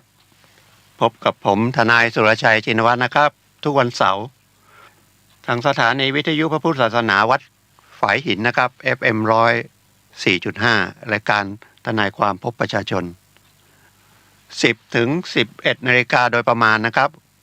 คุยกันเรื่องกฎหมายเล็กๆน้อยๆนะครับ เป็นความรู้ ก็ทุกวันเสาร์อะถือว่าผมเป็นคนในครอบครัวท่านแล้วกันนะครับ มาเยี่ยมทางสถานีวิทยุก็ไปถึงบ้านท่านทุกคน ผมว่าประเทศไทยนี่โชคดี ไม่โดนภัยธรรมชาติที่ร้ายแรงนะครับ น้ำท่วมก็ถือว่าไม่ได้ก็เสียหายนะ แต่ไม่เทียบกับอย่าง พายุทอร์นาโดที่เข้าที่อเมริกานะครับเข้าที่ฟลอริดาก็เสียหายเยอะ แล้วก็อเมริกานี่มีพายุทอร์นาโดปีหนึ่ง10 กว่าลูกมาทีหนึ่งบ้านเรือนเสียหายหมดนะครับทั้งลมทั้งน้ำของที่มันไม่เห็นจับต้องไม่ได้เนี่ยมันแรงเนาะนะครับอย่างน้ำนี่จับต้องได้จริงแต่ว่าคือถ้าเราความคิดผมนะเราก็ภูเขาเนี่ยมันดินอะไรพวกนี้มันน่าจะรุนแรงแต่กลายเป็นพายุก็คือลมเนี่ยนะครับพัดมาเนี่ยมันไม่รู้จะป้องกันยังไงหลบไปทางไหนก็ไม่ได้นะบ้านเราก็ไม่มีแรงถึงขนาดนั้นนะครับมีฤดูร้อนบางที่มันลมหมุนก็ต้นลำไยหักอะไรประมาณนั้นก็ไม่ใช่บ้านเรือนเสียหายนะครับก็ถือว่าประเทศไทยเป็นประเทศมีบุญก็แล้วกันนะครับมีบุญมากสร้างความดีไว้เยอะประเทศมันก็อยู่กับที่คนในประเทศนะครับคนในประเทศก็เหมือนบ้านเหมือนกับผมเปรียบเทียบหลายครั้งเหมือนในบ้านบ้านนั้นมีคนดีนะครับคนมีศีลมีธรรมอย่างเงี้ยนะครับไม่ไปเบียดเบียนคนอื่นมันก็ไม่มีภัยอะไรมากระทบกระทั่งนะแล้วมันกว้างออกไปก็เป็นประเทศนะครับหลายๆบ้านก็เป็นหมู่บ้านหลายๆหมู่บ้านก็เป็นตำบลเป็นอำเภอเป็นจังหวัดเป็นประเทศคนหนึ่งประเทศไทยก็ว่า70 ล้านนะมันก็ต้องผมว่าคนไทยนี่ชอบไปทำบุญนะครับทำบุญก็คือทำความดีไปใส่บาตรไปวัดทุกวันศีลวันศีลหรือวันผมเรียกวันพระนะมาทางนี้ก็วันศีลนะ7 ค่ำ 8 ค่ำ 14 15 ค่ำก็ไปทำบุญกันนะครับทั่วประเทศนะทุกมันก็เลยสร้างเนี่ยนะครับสิ่งที่ดีแล้วก็ภูมิประเทศที่บรรพบุรุษไทยให้สร้างประเทศไทยขึ้นมาอย่างเงี้ยก็เป็นพายุอะไรก็ไม่ได้เข้ามากนะแต่ว่าเอาอย่างตอนนี้ก็ทางภาคใต้นะครับเมืองท่องเที่ยวทางภาคใต้ก็น้ำท่วมภูเก็ต2 รอบแล้วนะครับกระบี่พังงาตรังด้วยเปล่าไม่รู้ก็ท่วมแต่ว่าเดี๋ยวก็มันก็แห้งนะมันสำคัญเรื่องคนมากกว่านะครับภัยธรรมชาติมันก็ต่อสู้มันก็มาก็ป้องกันได้นะครับแรงที่สุดก็แหลมตะลุงพุกแล้วก็พายุเกที่ชุมพรแต่ที่สึนามินั่นก็ไม่ใช่คนไทยตายเยอะนะเป็นฝรั่งนะครับเดินทางมาท่องเที่ยวแล้วก็เสียชีวิตเยอะมันเป็นกฎแห่งกรรมนะครับมันถึงเวลามันก็ไม่นั้นถึงเวลาตายมันก็ตายถ้าไม่ถึงเวลามันก็ไม่ตายนะครับมีนักโทษประหารถูกตัดสินประหารชีวิตเอาไปยิงเป้ายิงไม่เข้านะแต่เจ็บนะครับช้ำในยิง2 ชุด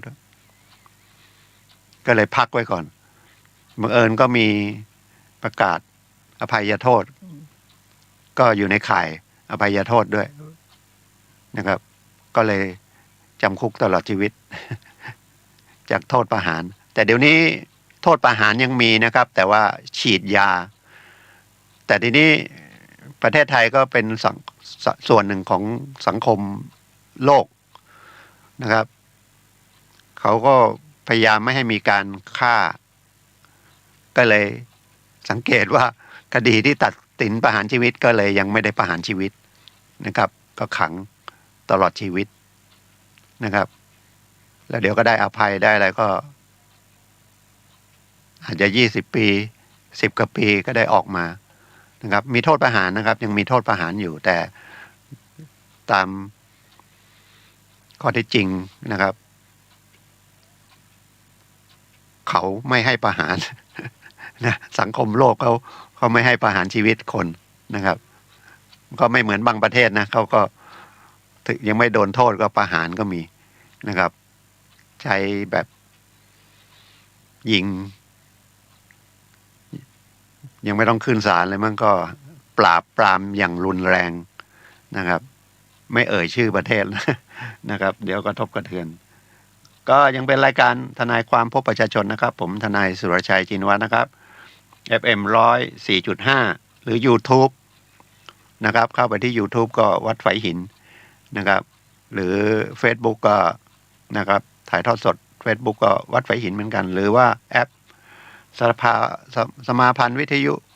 พระพุทธศาสนาอาเซียนนะครับก็ดาวน์แอปไว้เลยนะครับแล้วก็เปิดเข้าไปที่วัดไฝหินก็อยู่ที่ไหนก็ฟังได้เดี๋ยวนี้นะถ้า YouTube ก็เห็นอีกเห็นเป็นวิดีโอเลยนะครับไปสอนนักเรียนรอดอนะครับเด็กรุ่นใหม่เขาก็คุยแข่งกับคนนะครับก็ไม่ค่อยได้ผลเท่าไหร่แต่เมื่อวันศุกร์นี่ไปที่เรือนจำกลางเชียงใหม่ที่แม่แตงก็ไปสอนสมาธิในนามของสถาบันพลังจิตานุภาพแก่ผู้ต้องโทษนะครับ200 กว่าคนเพราะว่าสถาบันพลังจิตานุภาพก็ร่วมมือกับกรมราชทัณฑ์นะก็ไปปรับปรุงทางจิตใจเพราะจริงๆคนเนี่ยมันมีกายกับใจอ่ะแต่ตัวสั่งงานคือใจถ้าปรับปรุงใจให้เขารู้ดีรู้ชั่วรู้ผิดรู้ถูกนะครับก็สังคมน่าจะดีขึ้นนะครับไป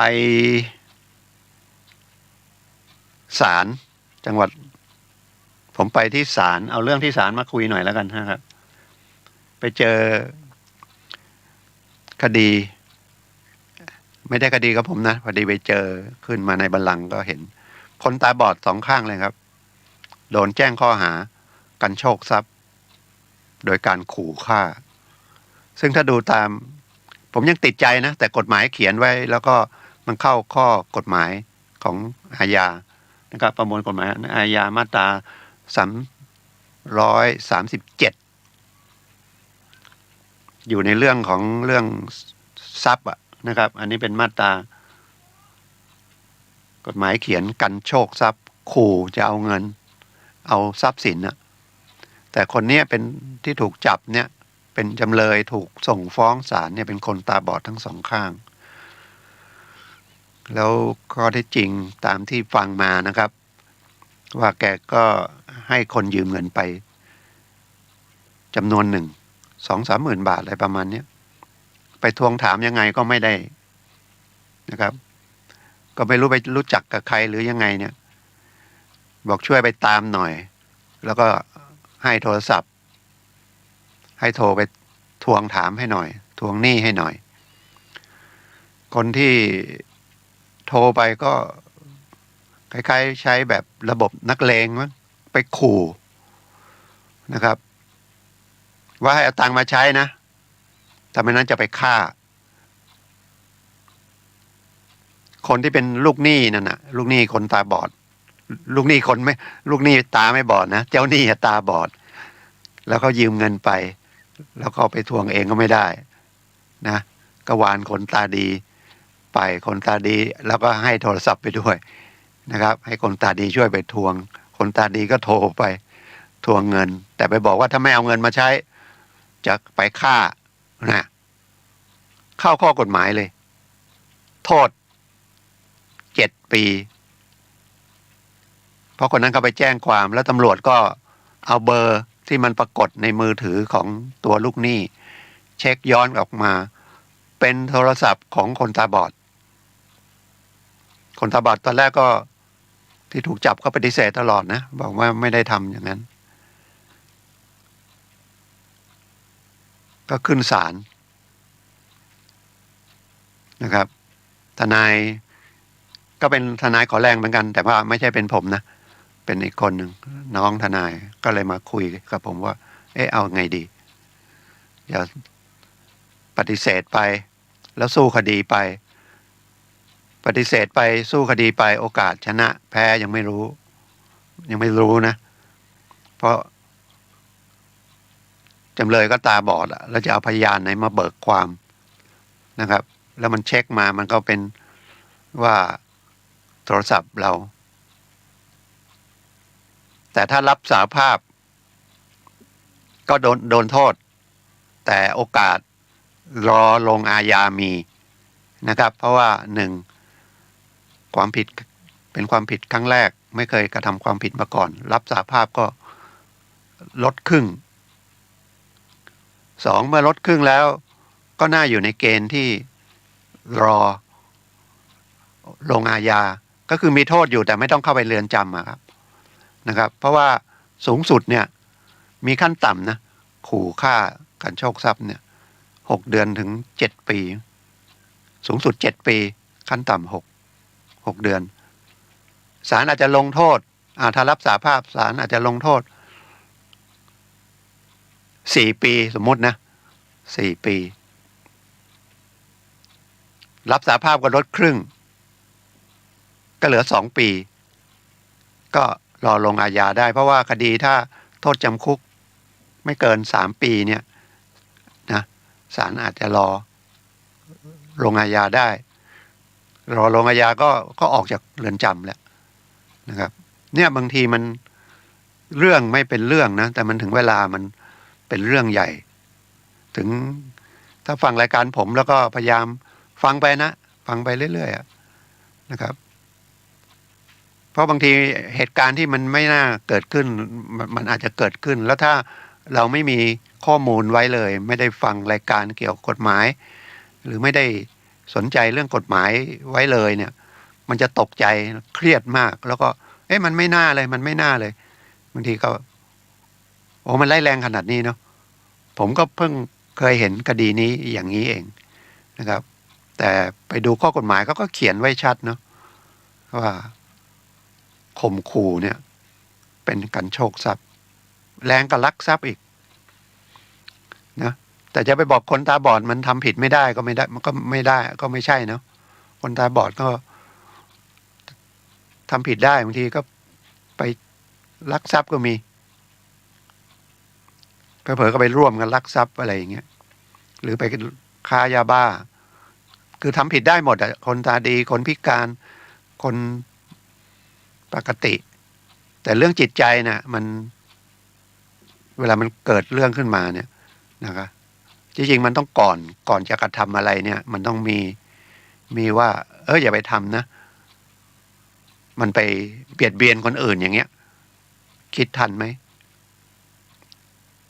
จะไปลักเขาเราก็ถ้าของเราโดนลักก็ไม่ทันคิดอย่างนั้นหรอกก็ไปลัก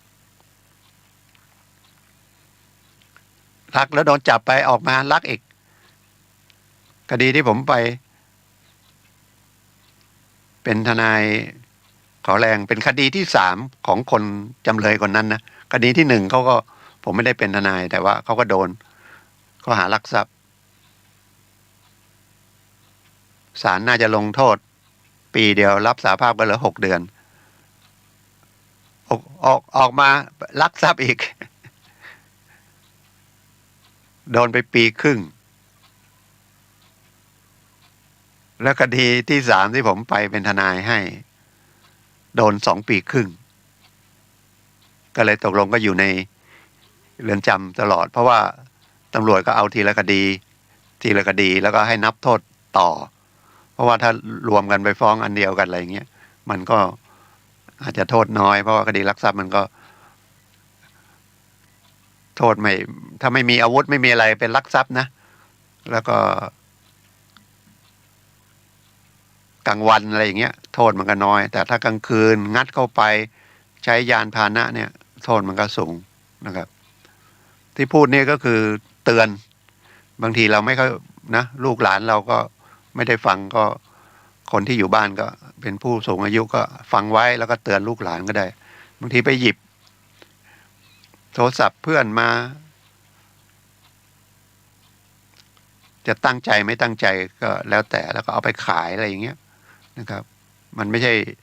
สนุกหรือเป็นขนองก็ต้องโดนโทษทางอาญาถ้ามันอายุเกิน18 ปีขึ้นไปก็เป็นผู้ใหญ่แล้วนะครับถ้าโทษทางอาญาเนี่ย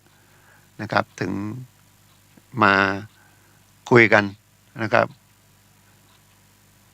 เป็นเรื่องของกฎหมายเพราะว่าถ้าไม่มีกฎหมายสังคมมันก็อยู่ไม่ได้เพราะว่าคนยิ่งมากเท่าไหร่กฎหมายก็มากไปตามคนน่ะก่อนประเทศไทยมี10 กว่าล้าน5 ล้าน10 ล้านขึ้นมาปุ๊บปั๊บเดี๋ยวนี้ก็70 ล้านแล้วมีคนเพื่อนบ้านที่เข้ามาทำงานอีกเป็นล้านก็ไม่รู้คนในประเทศไทยมี70 หรือ80 ล้านนะครับแล้วก็ออกกฎหมายมาเยอะตามจำนวนคนน่ะเพราะว่าแต่ละคนมันก็ความคิดไม่เหมือนกันนะครับก็พยายามออกกฎหมายมาคล้ายๆบังคับอ่ะแต่ถ้ามันจิตใจมันไม่ไปอ่ะบังคับยังไงก็ไม่ได้นะครับมันต้องปรับปรุงทางจิตใจด้วยปรับปรุงทางกฎหมายด้วยเอากฎหมายมาอย่างเดียวยิ่งแรงเท่าไหร่นะครับโทษมันก็จะบางทีเขาก็ทำผิดไปแรงไปเลยเหมือนบอกคดีข่มขืนเนี่ยต้องประหารชีวิตทุกรายอย่างเงี้ยเขาก็จะฆ่าเลยถ้าไหนๆก็ไหนๆแล้วฆ่าไปอาจจะจับไม่ได้ก็ได้เขาก็คิดอย่างนั้นคนร้าย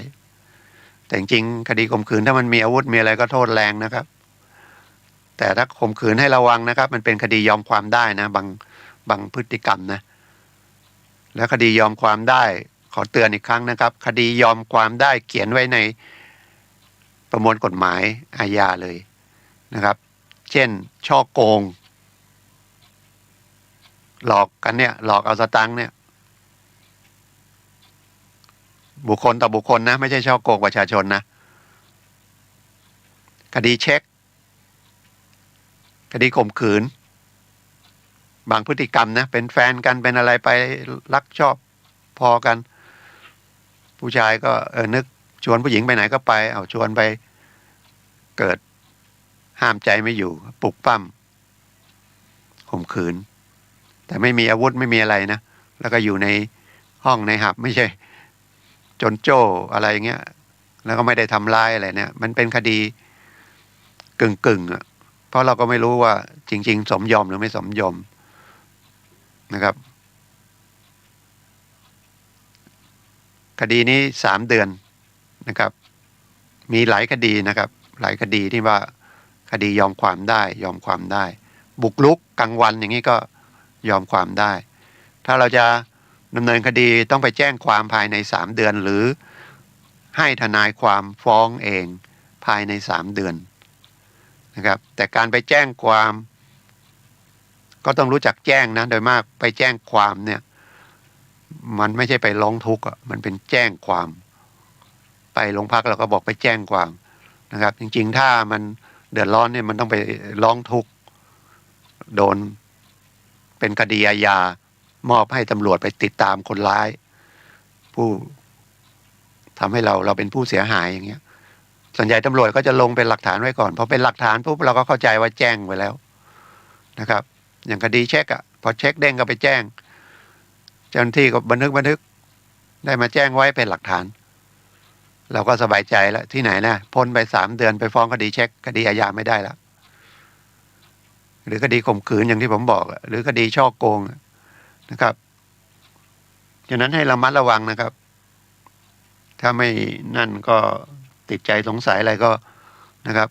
ก็จดเบอร์ผมไว้แล้วกันนะ089-635-5649 089-635-5649นะครับก็ยินดีให้ค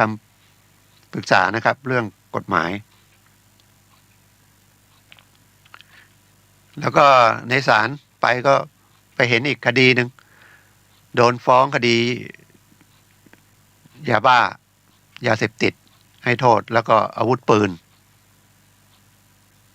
จำเลยก็รับสารภาพเรื่องยาบ้าซึ่งยาบ้าโทษมันแรงกว่าอาวุธปืนแต่จะปฏิเสธเรื่องอาวุธปืนจะสู้คดีแล้วก็ไม่ได้ประกันตัวก็อยู่ในเรือนจ อัยการก็บอกรับสารภาพยาบ้าก็รับสารภาพเรื่องอาวุธปืนไปเลยนะครับจำเลยก็ไม่ยอมไม่ค่อยจะไม่ฟังเขาบอกอายุเขาจะสู้ว่าอาวุธปืนไม่ได้ของเขาอะไรอย่างเงี้ยนะครับทนายเขาก็มีทนายแต่เป็นทนายขอแรงก็พยายามคุยช่วยกันคุยเพราะว่าคดีโทษยาบ้าเนี่ยมันโทษมันสูงกว่าเมื่อเรารับสารภาพมันลดครึ่งอาวุธปืนอ่ะบางทีมันผิดไม่ผิดนะบางทีเราเห็นมันไม่น่าจะผิดกฎหมายเราจะสู้คดีเนี่ยมันต้องดูว่าสู้คดีกับรับตามฟ้องไปแม้แต่เราไม่ได้กระทำผิดอันไหนได้ประโยชน์กว่านี่มันคือถ้าจะลงโทษก็ลงโทษน้อยเพราะว่าถ้าไปสู้คดีมันก้ำกึ่งสู้คดีเกิดศาลไม่เห็นด้วยก็ลงโทษเต็มไม่ได้ลดแต่ถ้ารับสารภาพครึ่งหนึ่งละแล้วมันเหลือโทษน้อยก็อาจจะรอลงอาญาอย่างคดียาเสพติดเมื่อรับแล้วโทษมัน10 ปีอย่างเงี้ยรับสารภาพก็เหลือ5 ปีโทษอาวุธปืนมันปีเดียวรับสารภาพมันก็6 เดือนก็ติดคุกเพิ่มมาอีก6 เดือนแล้วก็คดีก็จบไปเลยเพราะว่าถ้าคดีจบไปเป็นคดีเสร็จเด็ดขาดเนี่ยนะครับเกิดมีอภัยโทษก็ได้สิทธิ์อภัยโทษด้วยแต่ถ้ายังอยู่คดีไม่เสร็จเด็ดขาดอยู่ระหว่างอุทธรณ์ฎีกาเนี่ยเวลามีกฤษฎีกาประกาศอภัยโทษเนี่ยคดียังไม่ได้เสร็จเนี่ยไม่ได้มีสิทธิ์อยู่ในนั้นเพราะว่าเขาจะให้คดีที่เสร็จเด็ดขาดก็คือไม่ตัดสินจำคุกไปแล้วนะครับจะสังเกตว่าบางทีพอได้ข่าวจะมีเขาก็สังเกตว่ามีงานใหญ่ไหมมีงานอย่างเนี้ยวันที่26มีงานพระราชทานเพลิงแล้วพอพระราชทานเพลิงแล้วก็ต้องมีงานเหมือนเป็นเรียกว่าวันฉัตรมงคลของกษัตริย์นะครับพระบาทสมเด็จพระเจ้าอยู่หัวรัชกาลที่10นะครับท่านขึ้นครองราชย์แล้วแต่ยังไม่ได้มีเรียกว่าวันฉัตรมงคลนั้นนะก็อาจจะได้มีการอภัยโทษนะครับเพราะก็เป็นการสร้างบุญสร้างบารมีของพระบาทสมเด็จพระเจ้าอยู่หัวด้วยก็อภัยโทษนะครับก็อยู่ในเกณฑ์ที่จะลดโทษสำคัญนะครับลดโทษเข้าไปในเรือนจำเนี่ยถ้าไม่เคยเข้าไปเรือนจำเลยนะครับคือไม่ได้เข้าไปซ้ำ2ซ้ำ3เนี่ยเข้าไปก็อยู่ชั้นดีชั้นดีก็มีสิทธิ์อภัยโทษอภัยโทษอย่างน้อยก็ลดเดือนละ5 วันเนี่ยตอนแรกเดือนหนึ่งลด5 วันเยอะนะครับถ้าติดคุก1 ปีแต่ได้ลดโทษเดือนหนึ่ง5 วันเนี่ยมันก็จะเหลือไม่กี่มันก็หายไปเดือนหนึ่งเลยนะติดคุกประมาณ10 เดือน11 เดือนแล้วถ้าติดไปแล้วอยู่ก็ยิ่งลดน้อยเดือนละ5 วันถ้าปีหนึ่งก็ลดไป2 เดือนนะบางทีผมเดือนหนึ่งลดแค่5 วันเองนิดเดียวเองไม่นิดนะถ้ายังเหลือโทษอยู่อีก12 เดือนเนี่ยก็ลดไป5 วัน12 5 60เท่ากับลดไป2 เดือนก็เหลือ10 เดือนละแล้วเกิดเดี๋ยวลดอีกอะไรอีกนะครับเพราะว่าเข้าไปในนั้นวันหนึ่งมันก็มีนะติดคุกอยู่วันหนึ่งวันหนึ่งเดือนหนึ่งเนี่ยโอ้โหมันนานนะมันไม่ใช่อยู่ข้างนอกแป๊บเดียวก็วันหนึ่งแป๊บเดียวก็วันหนึ่งนะครับก็เมื่อ 2-3 ครั้งที่ผ่านมาผมก็คุยเรื่องการดำเนินคดีแพ่งนะครับแล้วก็การอยู่ในเรื่องแพ่งแต่ไม่มีข้อพิพาทอันแรกคุยกันเรื่องว่ามีข้อพิพาทแล้วก็สมมุติว่ากู้เงินไปแล้วไม่ใช้หนี้ก็ไปฟ้องนะครับฝ่ายที่ไปฟ้องเป็นเจ้าหนี้ก็เป็นโจทก์นะครับมีสัญญากู้กว่า 2,000 ขึ้นไปก็ต้องมีลายมือชื่อผู้กู้นะก็ฟ้องได้นะครับ ฟ้องคนที่ถูกฟ้องก็เป็นจำเลยนะครับถ้าจะสู้คดีก็ดูว่าเราชำระไปไหมสัญญาปลอมไหมได้กู้กันจริงไหมนะครับถ้าไม่นั้นก็ไปไก่เกลี่ยขอลดหย่อนขอผ่อนปลนนะรับว่าเป็นหนี้จริงขอลดดอกไม่เอาไหมที่เหลือขอผ่อนนะครับถ้ายอดมันไม่มากก็อาจจะ5 เดือน6 เดือนปีหนึ่งอะไรก็ตามกำลังไปนะครับเพราะว่าถ้าไปไกล่เกลี่ยได้ค่าธรรมเนียมศาลที่โจทก์เสียไปศาลก็คืนก็คิดนิดเดียวเราก็รับผิดชอบนิดเดียวเพราะสิ่งที่โจทก์ออกไปก่อนเนี่ยจำเลยก็ต้องใช้ค่าส่งหมายค่าธรรมเนียมศาลนะครับถ้าคดีไม่มากมันก็ค่าศาลมันอาจจะไม่เกิน1,000นะครับแต่ถ้าตกลงกันได้ศาลมันยังไม่ได้พิจารณาจะกรณีคดีอาจจะเสีย200เราก็เซฟไป800แล้วดอกเบี้ยที่มันมาเยอะๆก็อาจจะขอลดหย่อนท่านเจ้าหนี้ก็ได้นะหรือว่าถ้ามีเงินก้อนก็ขอปิดเลยเป็นหนี้10,000สมมุตินะครับผมให้ทีเดียวเลยดอกไม่ต้องเอาเพราะว่าผมก็ส่งดอกไปเยอะละดอกที่มาอีก 2-3 พันขอเหอะผมให้เลยหรือ10,000ผมผ่อนเดือนละ1,000ก็คุยกันนะครับแต่ครั้งที่แล้วผมบอกว่าถ้ามันไม่มีอะไรเราก็ไม่ต้องไปศาลก็ได้เพราะมันไม่ได้เป็นคดีอาญานะครับเพราะไปศาลก็โดยมากก็ไปไกล่เกลี่ยแล้วก็ทำยอมมันก็ดีทั้งสองฝ่ายถ้ามันทำยอมได้เพราะว่าเราเอาเงินเข้ามาจริงเราก็ต้องใช้เจ้าหนี้เขานะครับ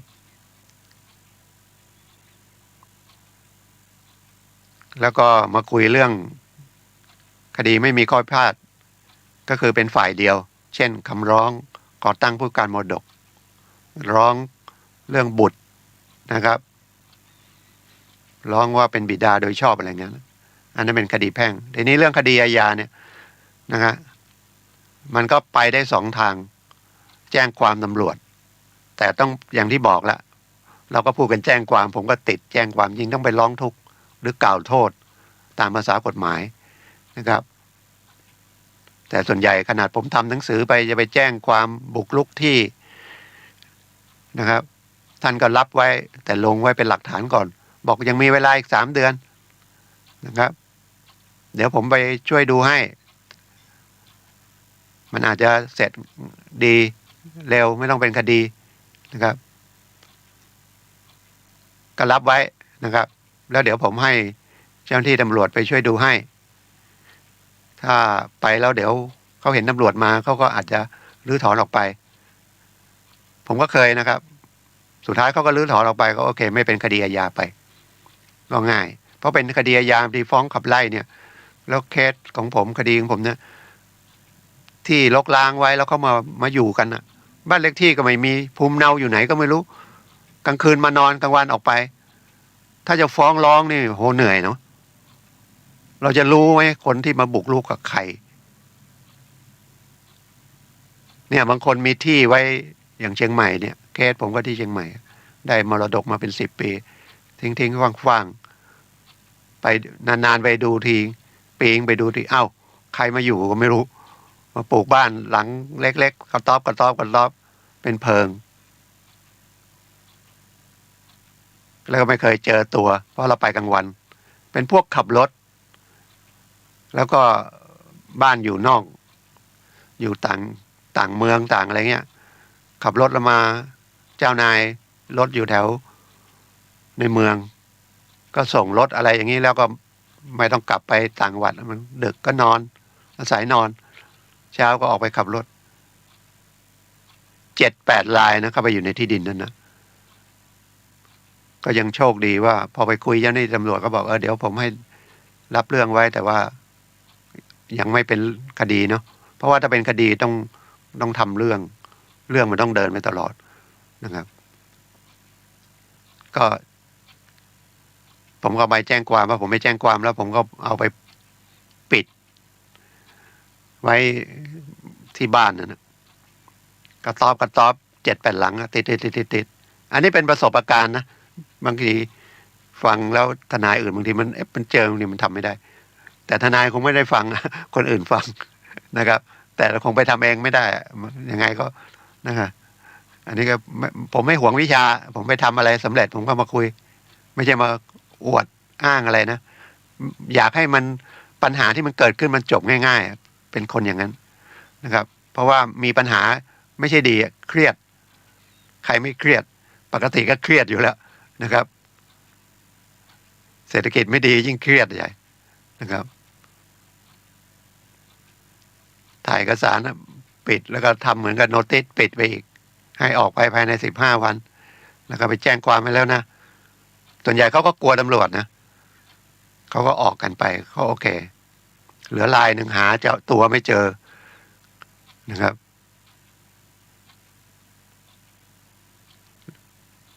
แล้วบอกเราเป็นเจ้าของที่เราไปรื้อบ้านเขา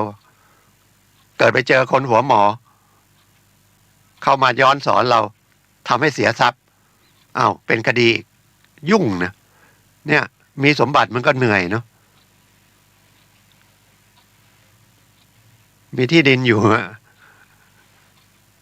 แม้แต่ไปล้อมรั้วบางทีก็มันตัดเอาลวดหนามไปก็มีถอนหลักไปก็มีแล้วเราจะไปเอายังไงหรือเขาอยู่อย่างเงี้ยใครมาปลูกบ้านเราไปถึงก็ไปลื้อเลยหรือไม่นั้นก็ไฟเผาเลยไหมกลายเป็นคดีอาญาไปเราโดนเองอีกนะครับยุ่งเลยแล้วคดีโทษหนักกว่าบุกรุกอีกหรืออยู่ดีก็กลายเป็นที่ทิ้งขยะทำไงก็คุยเป็นเรื่องที่ผ่านมานะครับแต่มันก็น่าจะมีอย่างนี้เกิดขึ้นอีกอ่ะก็เลยคุยเป็นนะครับตามแบบออกรายการผมก็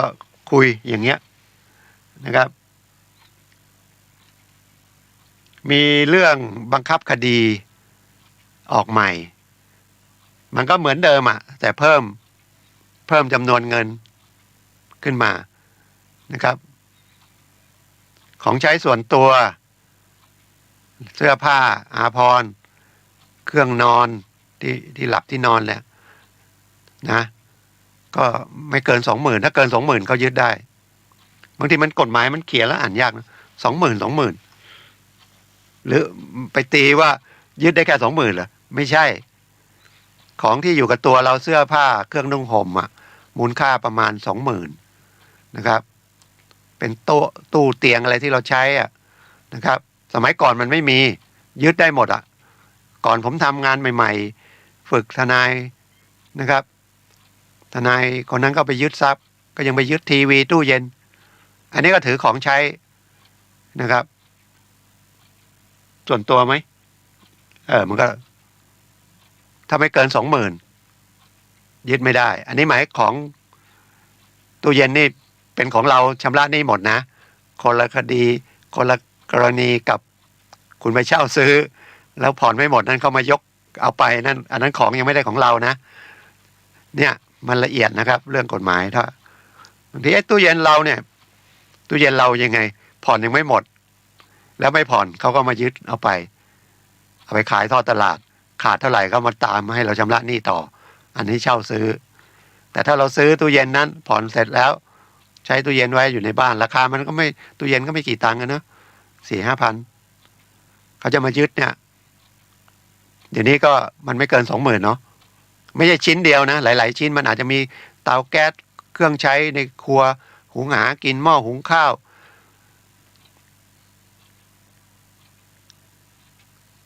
คอมพิวเตอร์ที่เราใช้ทำงานอย่างเงี้ยก็ยึดไม่ได้แต่เวลาไปยึดเนี่ยมันไม่ใช่ว่าตัวเจ้าหนี้ไปคนเดียวจะมีเจ้าหน้าที่เรียกเจ้าหน้าที่ไปบังคับคดีไปด้วยเขาก็ดูอันไหนยึดได้ยึดไม่ได้เพื่อช่วยเหลือลูกหนี้ไม่ใช่ยึดได้หมดเลยสมัยก่อนยึดอย่างเดียวอย่างที่ผมบอกไปเจออะไรก็ยึดมาก่อนยึดเพื่อขู่ก็มีบางทียึดทีวีรู้มันไม่กี่ตังค์แต่ยึด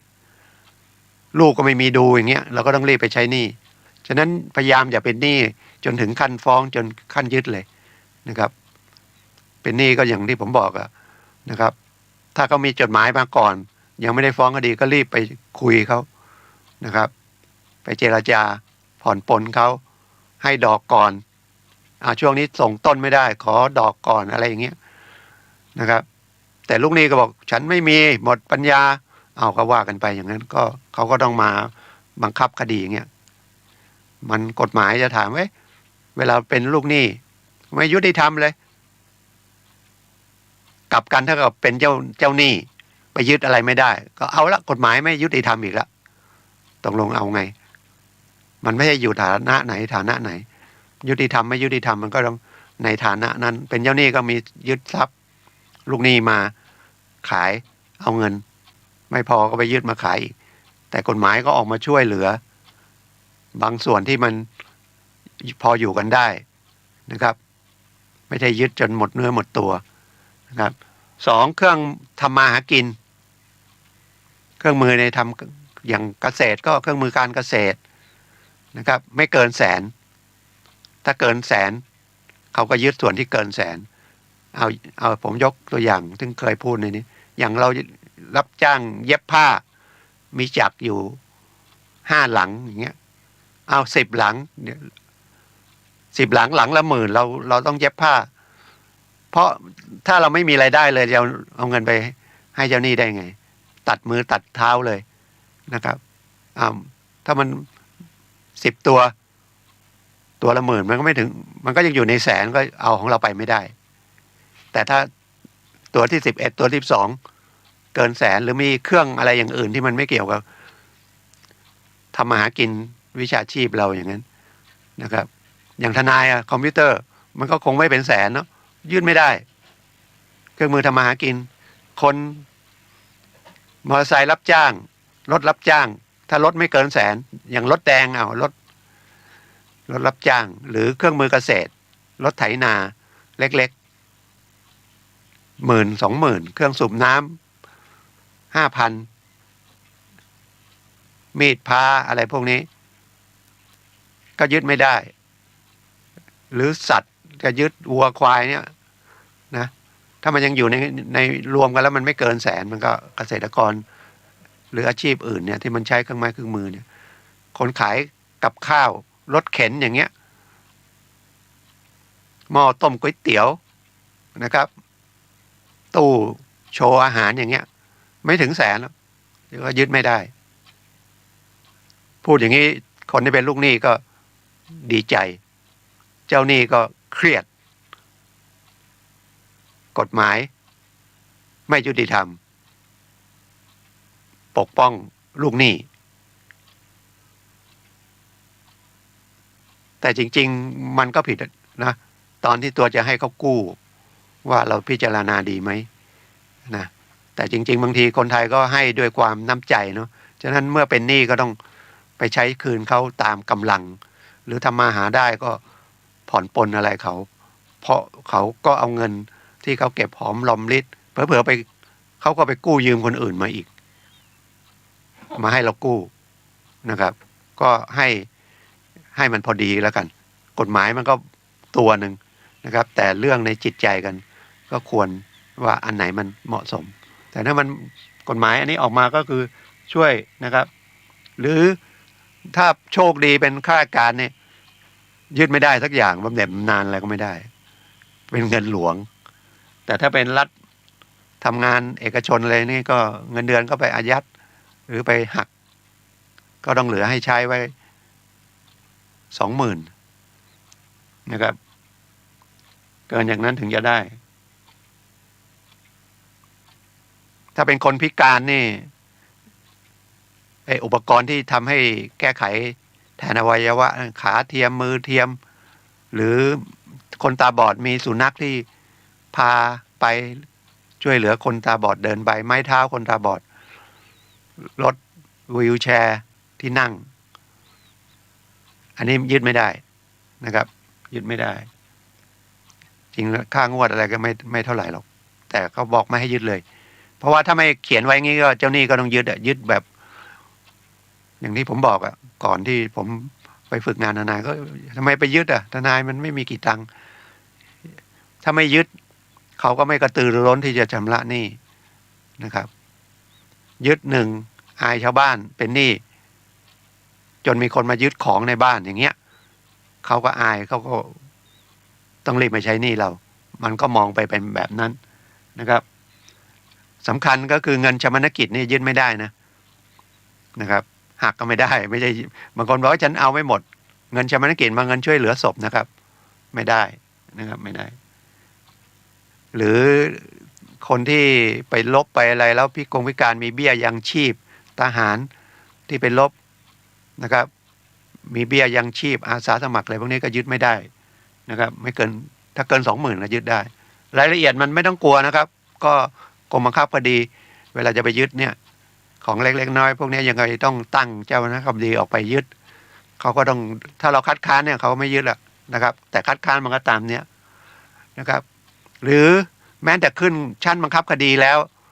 นะครับก็ไกล่เกลี่ยได้นะเดี๋ยวนี้ไกล่เกลี่ยได้ถ้าอยู่ในศาลยันศาลฎีกาเลยเอาคดีแรกไกล่เกลี่ยไม่สำเร็จตัดสินมาแล้วอุทธรณ์ก็ไกล่เกลี่ยได้เอายังไม่พอใจขึ้นไปไกล่เกลี่ยที่ชั้นฎีกาหรือยึดทรัพย์แล้วคดีแรกคดีจบไปแล้วยึดทรัพย์แล้วก็ไกล่เกลี่ยได้นะครับไกล่เกลี่ยได้ตลอดเพราะมันจะเร็วนะครับมันไม่ต้องเสียเวลาคำว่าเร็วนี่มันก็ดีทั้งสองฝ่ายนะจบไปจะได้มีใจไปทำมาหากินที่อื่นไม่ต้องมาเครียดมีหนี้อยู่โดยเฉพาะเงินช่วยเหลือการศึกษากสย.เขาก็เริ่มยึดละเพราะว่ามันเลย10 ปีแล้วเดี๋ยวมันขาดอายุความนะครับ10 ปีแล้วเขาก็มีมาตรการมาแล้วดอกไม่เอาอะไรพวกนั้นน่ะมันก็พ้นมาแล้วเดี๋ยวนี้ก็เริ่มยึดนะครับจะไปบอกว่าเงินรัฐบาลทำไมเงินรัฐบาลมันไม่ได้คืนกลับไปมันก็ต้องยึดเหมือนกันนะเพื่อจะเอากลับมาส่วนมันจะมีให้ยึดหรือไม่มีให้ยึดก็แล้วแต่ถ้ามีก็ต้องยึดนะครับแล้วมันก็ต้องมี10 ปีตั้งแต่คำพิพากษาออกภายใน10 ปีต้องไปยึดให้ได้ถ้ายึดไม่ได้ก็หมดจบแต่ยึดมาแล้วขายได้จนกว่าจะขายได้นะครับอันนั้นไปยาวเลยไม่ใช่ว่า10 ปีไม่มีละจนกว่าจะขายได้แต่นี้เขามาทำแก้ไขเรื่องการบังคับคดีเนี่ยให้มันรวดเร็วขึ้นนะครับเพราะว่ายิ่งช้าดอกเบี้ยมันขึ้นมันไม่หยุดขายวันนี้กับอีก3 ปีขายได้เนี่ยมันไม่คุ้มหนี้นะบางทีพอไม่คุ้มหนี้ลูกหนี้ก็ไม่หมดที่ดินก็โดนยึดขายไปแล้วยังไม่หมดหนี้อีกเนี่ยแต่ถ้ามันยึดป๊อปขายปุ๊บเดี๋ยวนี้มันก็ขั้นต่ำ 70%สมัยก่อน 20-30% ประกาศ 2-3 ครั้งไม่มีใครซื้อครั้งที่ 4 ครั้งที่ 5 20-30% ก็ปล่อยแล้วขายแล้วแต่เดี๋ยวนี้กฎหมายก็บังคับอย่างน้อยไม่ต่ำกว่า 70% อย่างที่ดินประเมินราคา1,000,000โทรศัพท์เป็นหนี้1,000,000เข้าไปยึดที่ดินมาประเมินไว้1,000,000ถ้าจะขายก็ไม่ต่ำกว่า700,000นะขายไปแล้วหนี้มี1,000,000ยังไม่หมดหนี้เลยแต่ถ้ามันมีหนี้500,000แล้วเขาขาย700,000เราก็ได้คืน200,000นะครับไม่ใช่เจ้าหนี้ไปหมดแต่ระหว่างนั้นมันมีดอกเบี้ยไหมตอนพิพากษามัน700,000แต่ว่ากว่าจะมาขายได้อีก3 ปีดอกเบี้ยขึ้นมาอีกกี่แสนฉะนั้นก็แล้วแต่นะมันก็แต่ละเคสอันนี้ก็คุยกันเป็นความรู้แล้วกันนะครับก็ทุกวันเสาร์นะครับ 10-11 นาฬิกาก็ทนายความพบประชาชนทาง FM 104.5 ก็สนใจเรียนสมาธิก็พรุ่งนี้นะครับวันอาทิตย์ของสถาบันพลังจิต สถาบันพลังจิตานุภาพสาขา24บ้านศรีสุกรีก็เปิดหลักสูตร1วันชินสาสมาธิชนะใจตนเองนะครับเรียนฟรีนะครับสาขา24ก็ก่อนบิ๊กซีแม่เหี่ยนะครับก่อนสำนักงานขนส่งแม่เหี่ยถ้าออกจากเมืองไปออกจากแยกสนามบินไปก็ผ่านโลตัสไป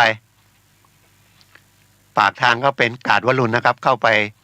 สัก300 เมตรซอย1วรุณนิเวศนะครับเรียนฟรีนะครับของสถาบันพลังจิตานุภาพไปฝึกนะครับพลังจิตก็คือกำลังใจนะครับกำลังใจก็คือสติเอาง่ายๆอย่างเงี้ยฝึกสตินะครับเพราะว่าที่มันผิดพลาดอะไรทั้งหลายแหล่นะครับมันก็ขาดสตินะครับความโลภมันมีทุกคนนะครับมากน้อยยังไงมันเกินลิมิตไปก็ต้องไปอยู่ในเรือนจำนะครับแล้วเงินเยอะๆมันก็ไม่ได้ใช้เนาะแต่มีความสุขว่าโอ้ฉันได้เงินเยอะ100 ล้าน1,000 ล้านก็ยังไม่พอนะครับก็เลยเป็น10,000 ล้านก็ยังไม่พอเป็น100,000 ล้านยังไม่พอสุดท้ายมันมาโดยชอบหรือไม่ได้ชอบไม่รู้ถ้ามันผิดกฎหมายเดี๋ยวก็กฎหมายก็ตามไปก็ต้องไปติดนะครับติดอยู่ในเรือนจำแล้วหนี้ก็ไม่หมดนะก็ต้องใช้หนี้อยู่ดีเขาก็ไปตามยึดทรัพย์นะครับแล้วถ้าหลบซ่อนเอาเงินที่เกิดจากการฟ้องคดีทางอาญานะครับไปหลบซ่อนช่วยอะไรเป็นการฟอกเงิน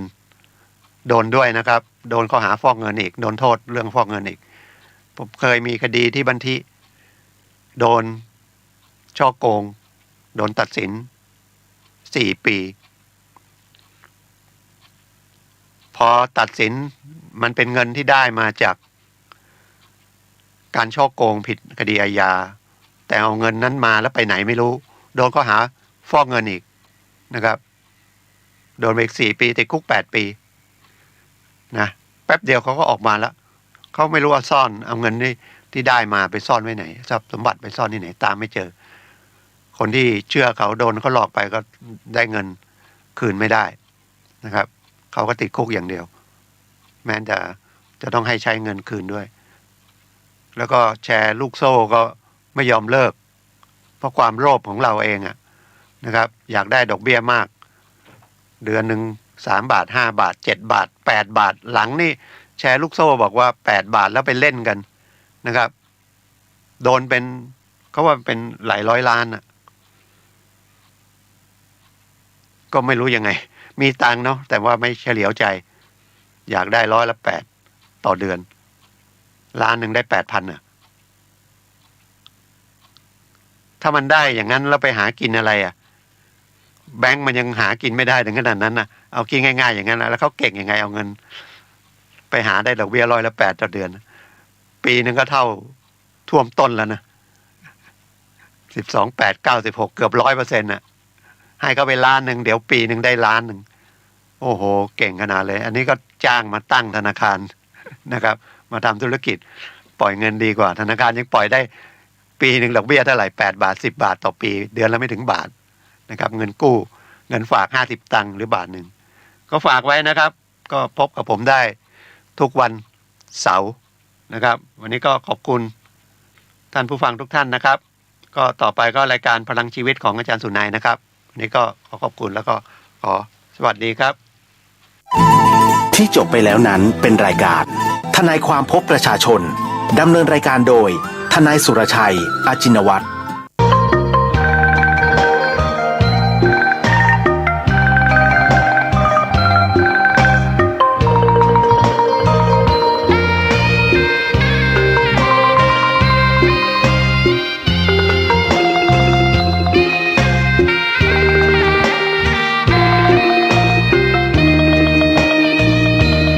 ตา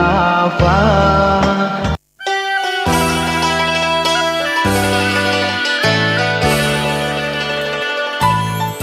สวัสดีปีใหม่สวัสดีปีใหม่ขอลาดีปีเก่าที่ผ่านไปสวัสดีปีใหม่สวัสดี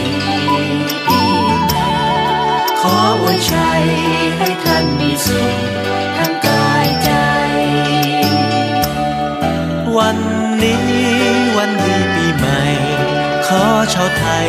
จงพ้นภัยอ่านความทุกข์ที่พรานดวงใจ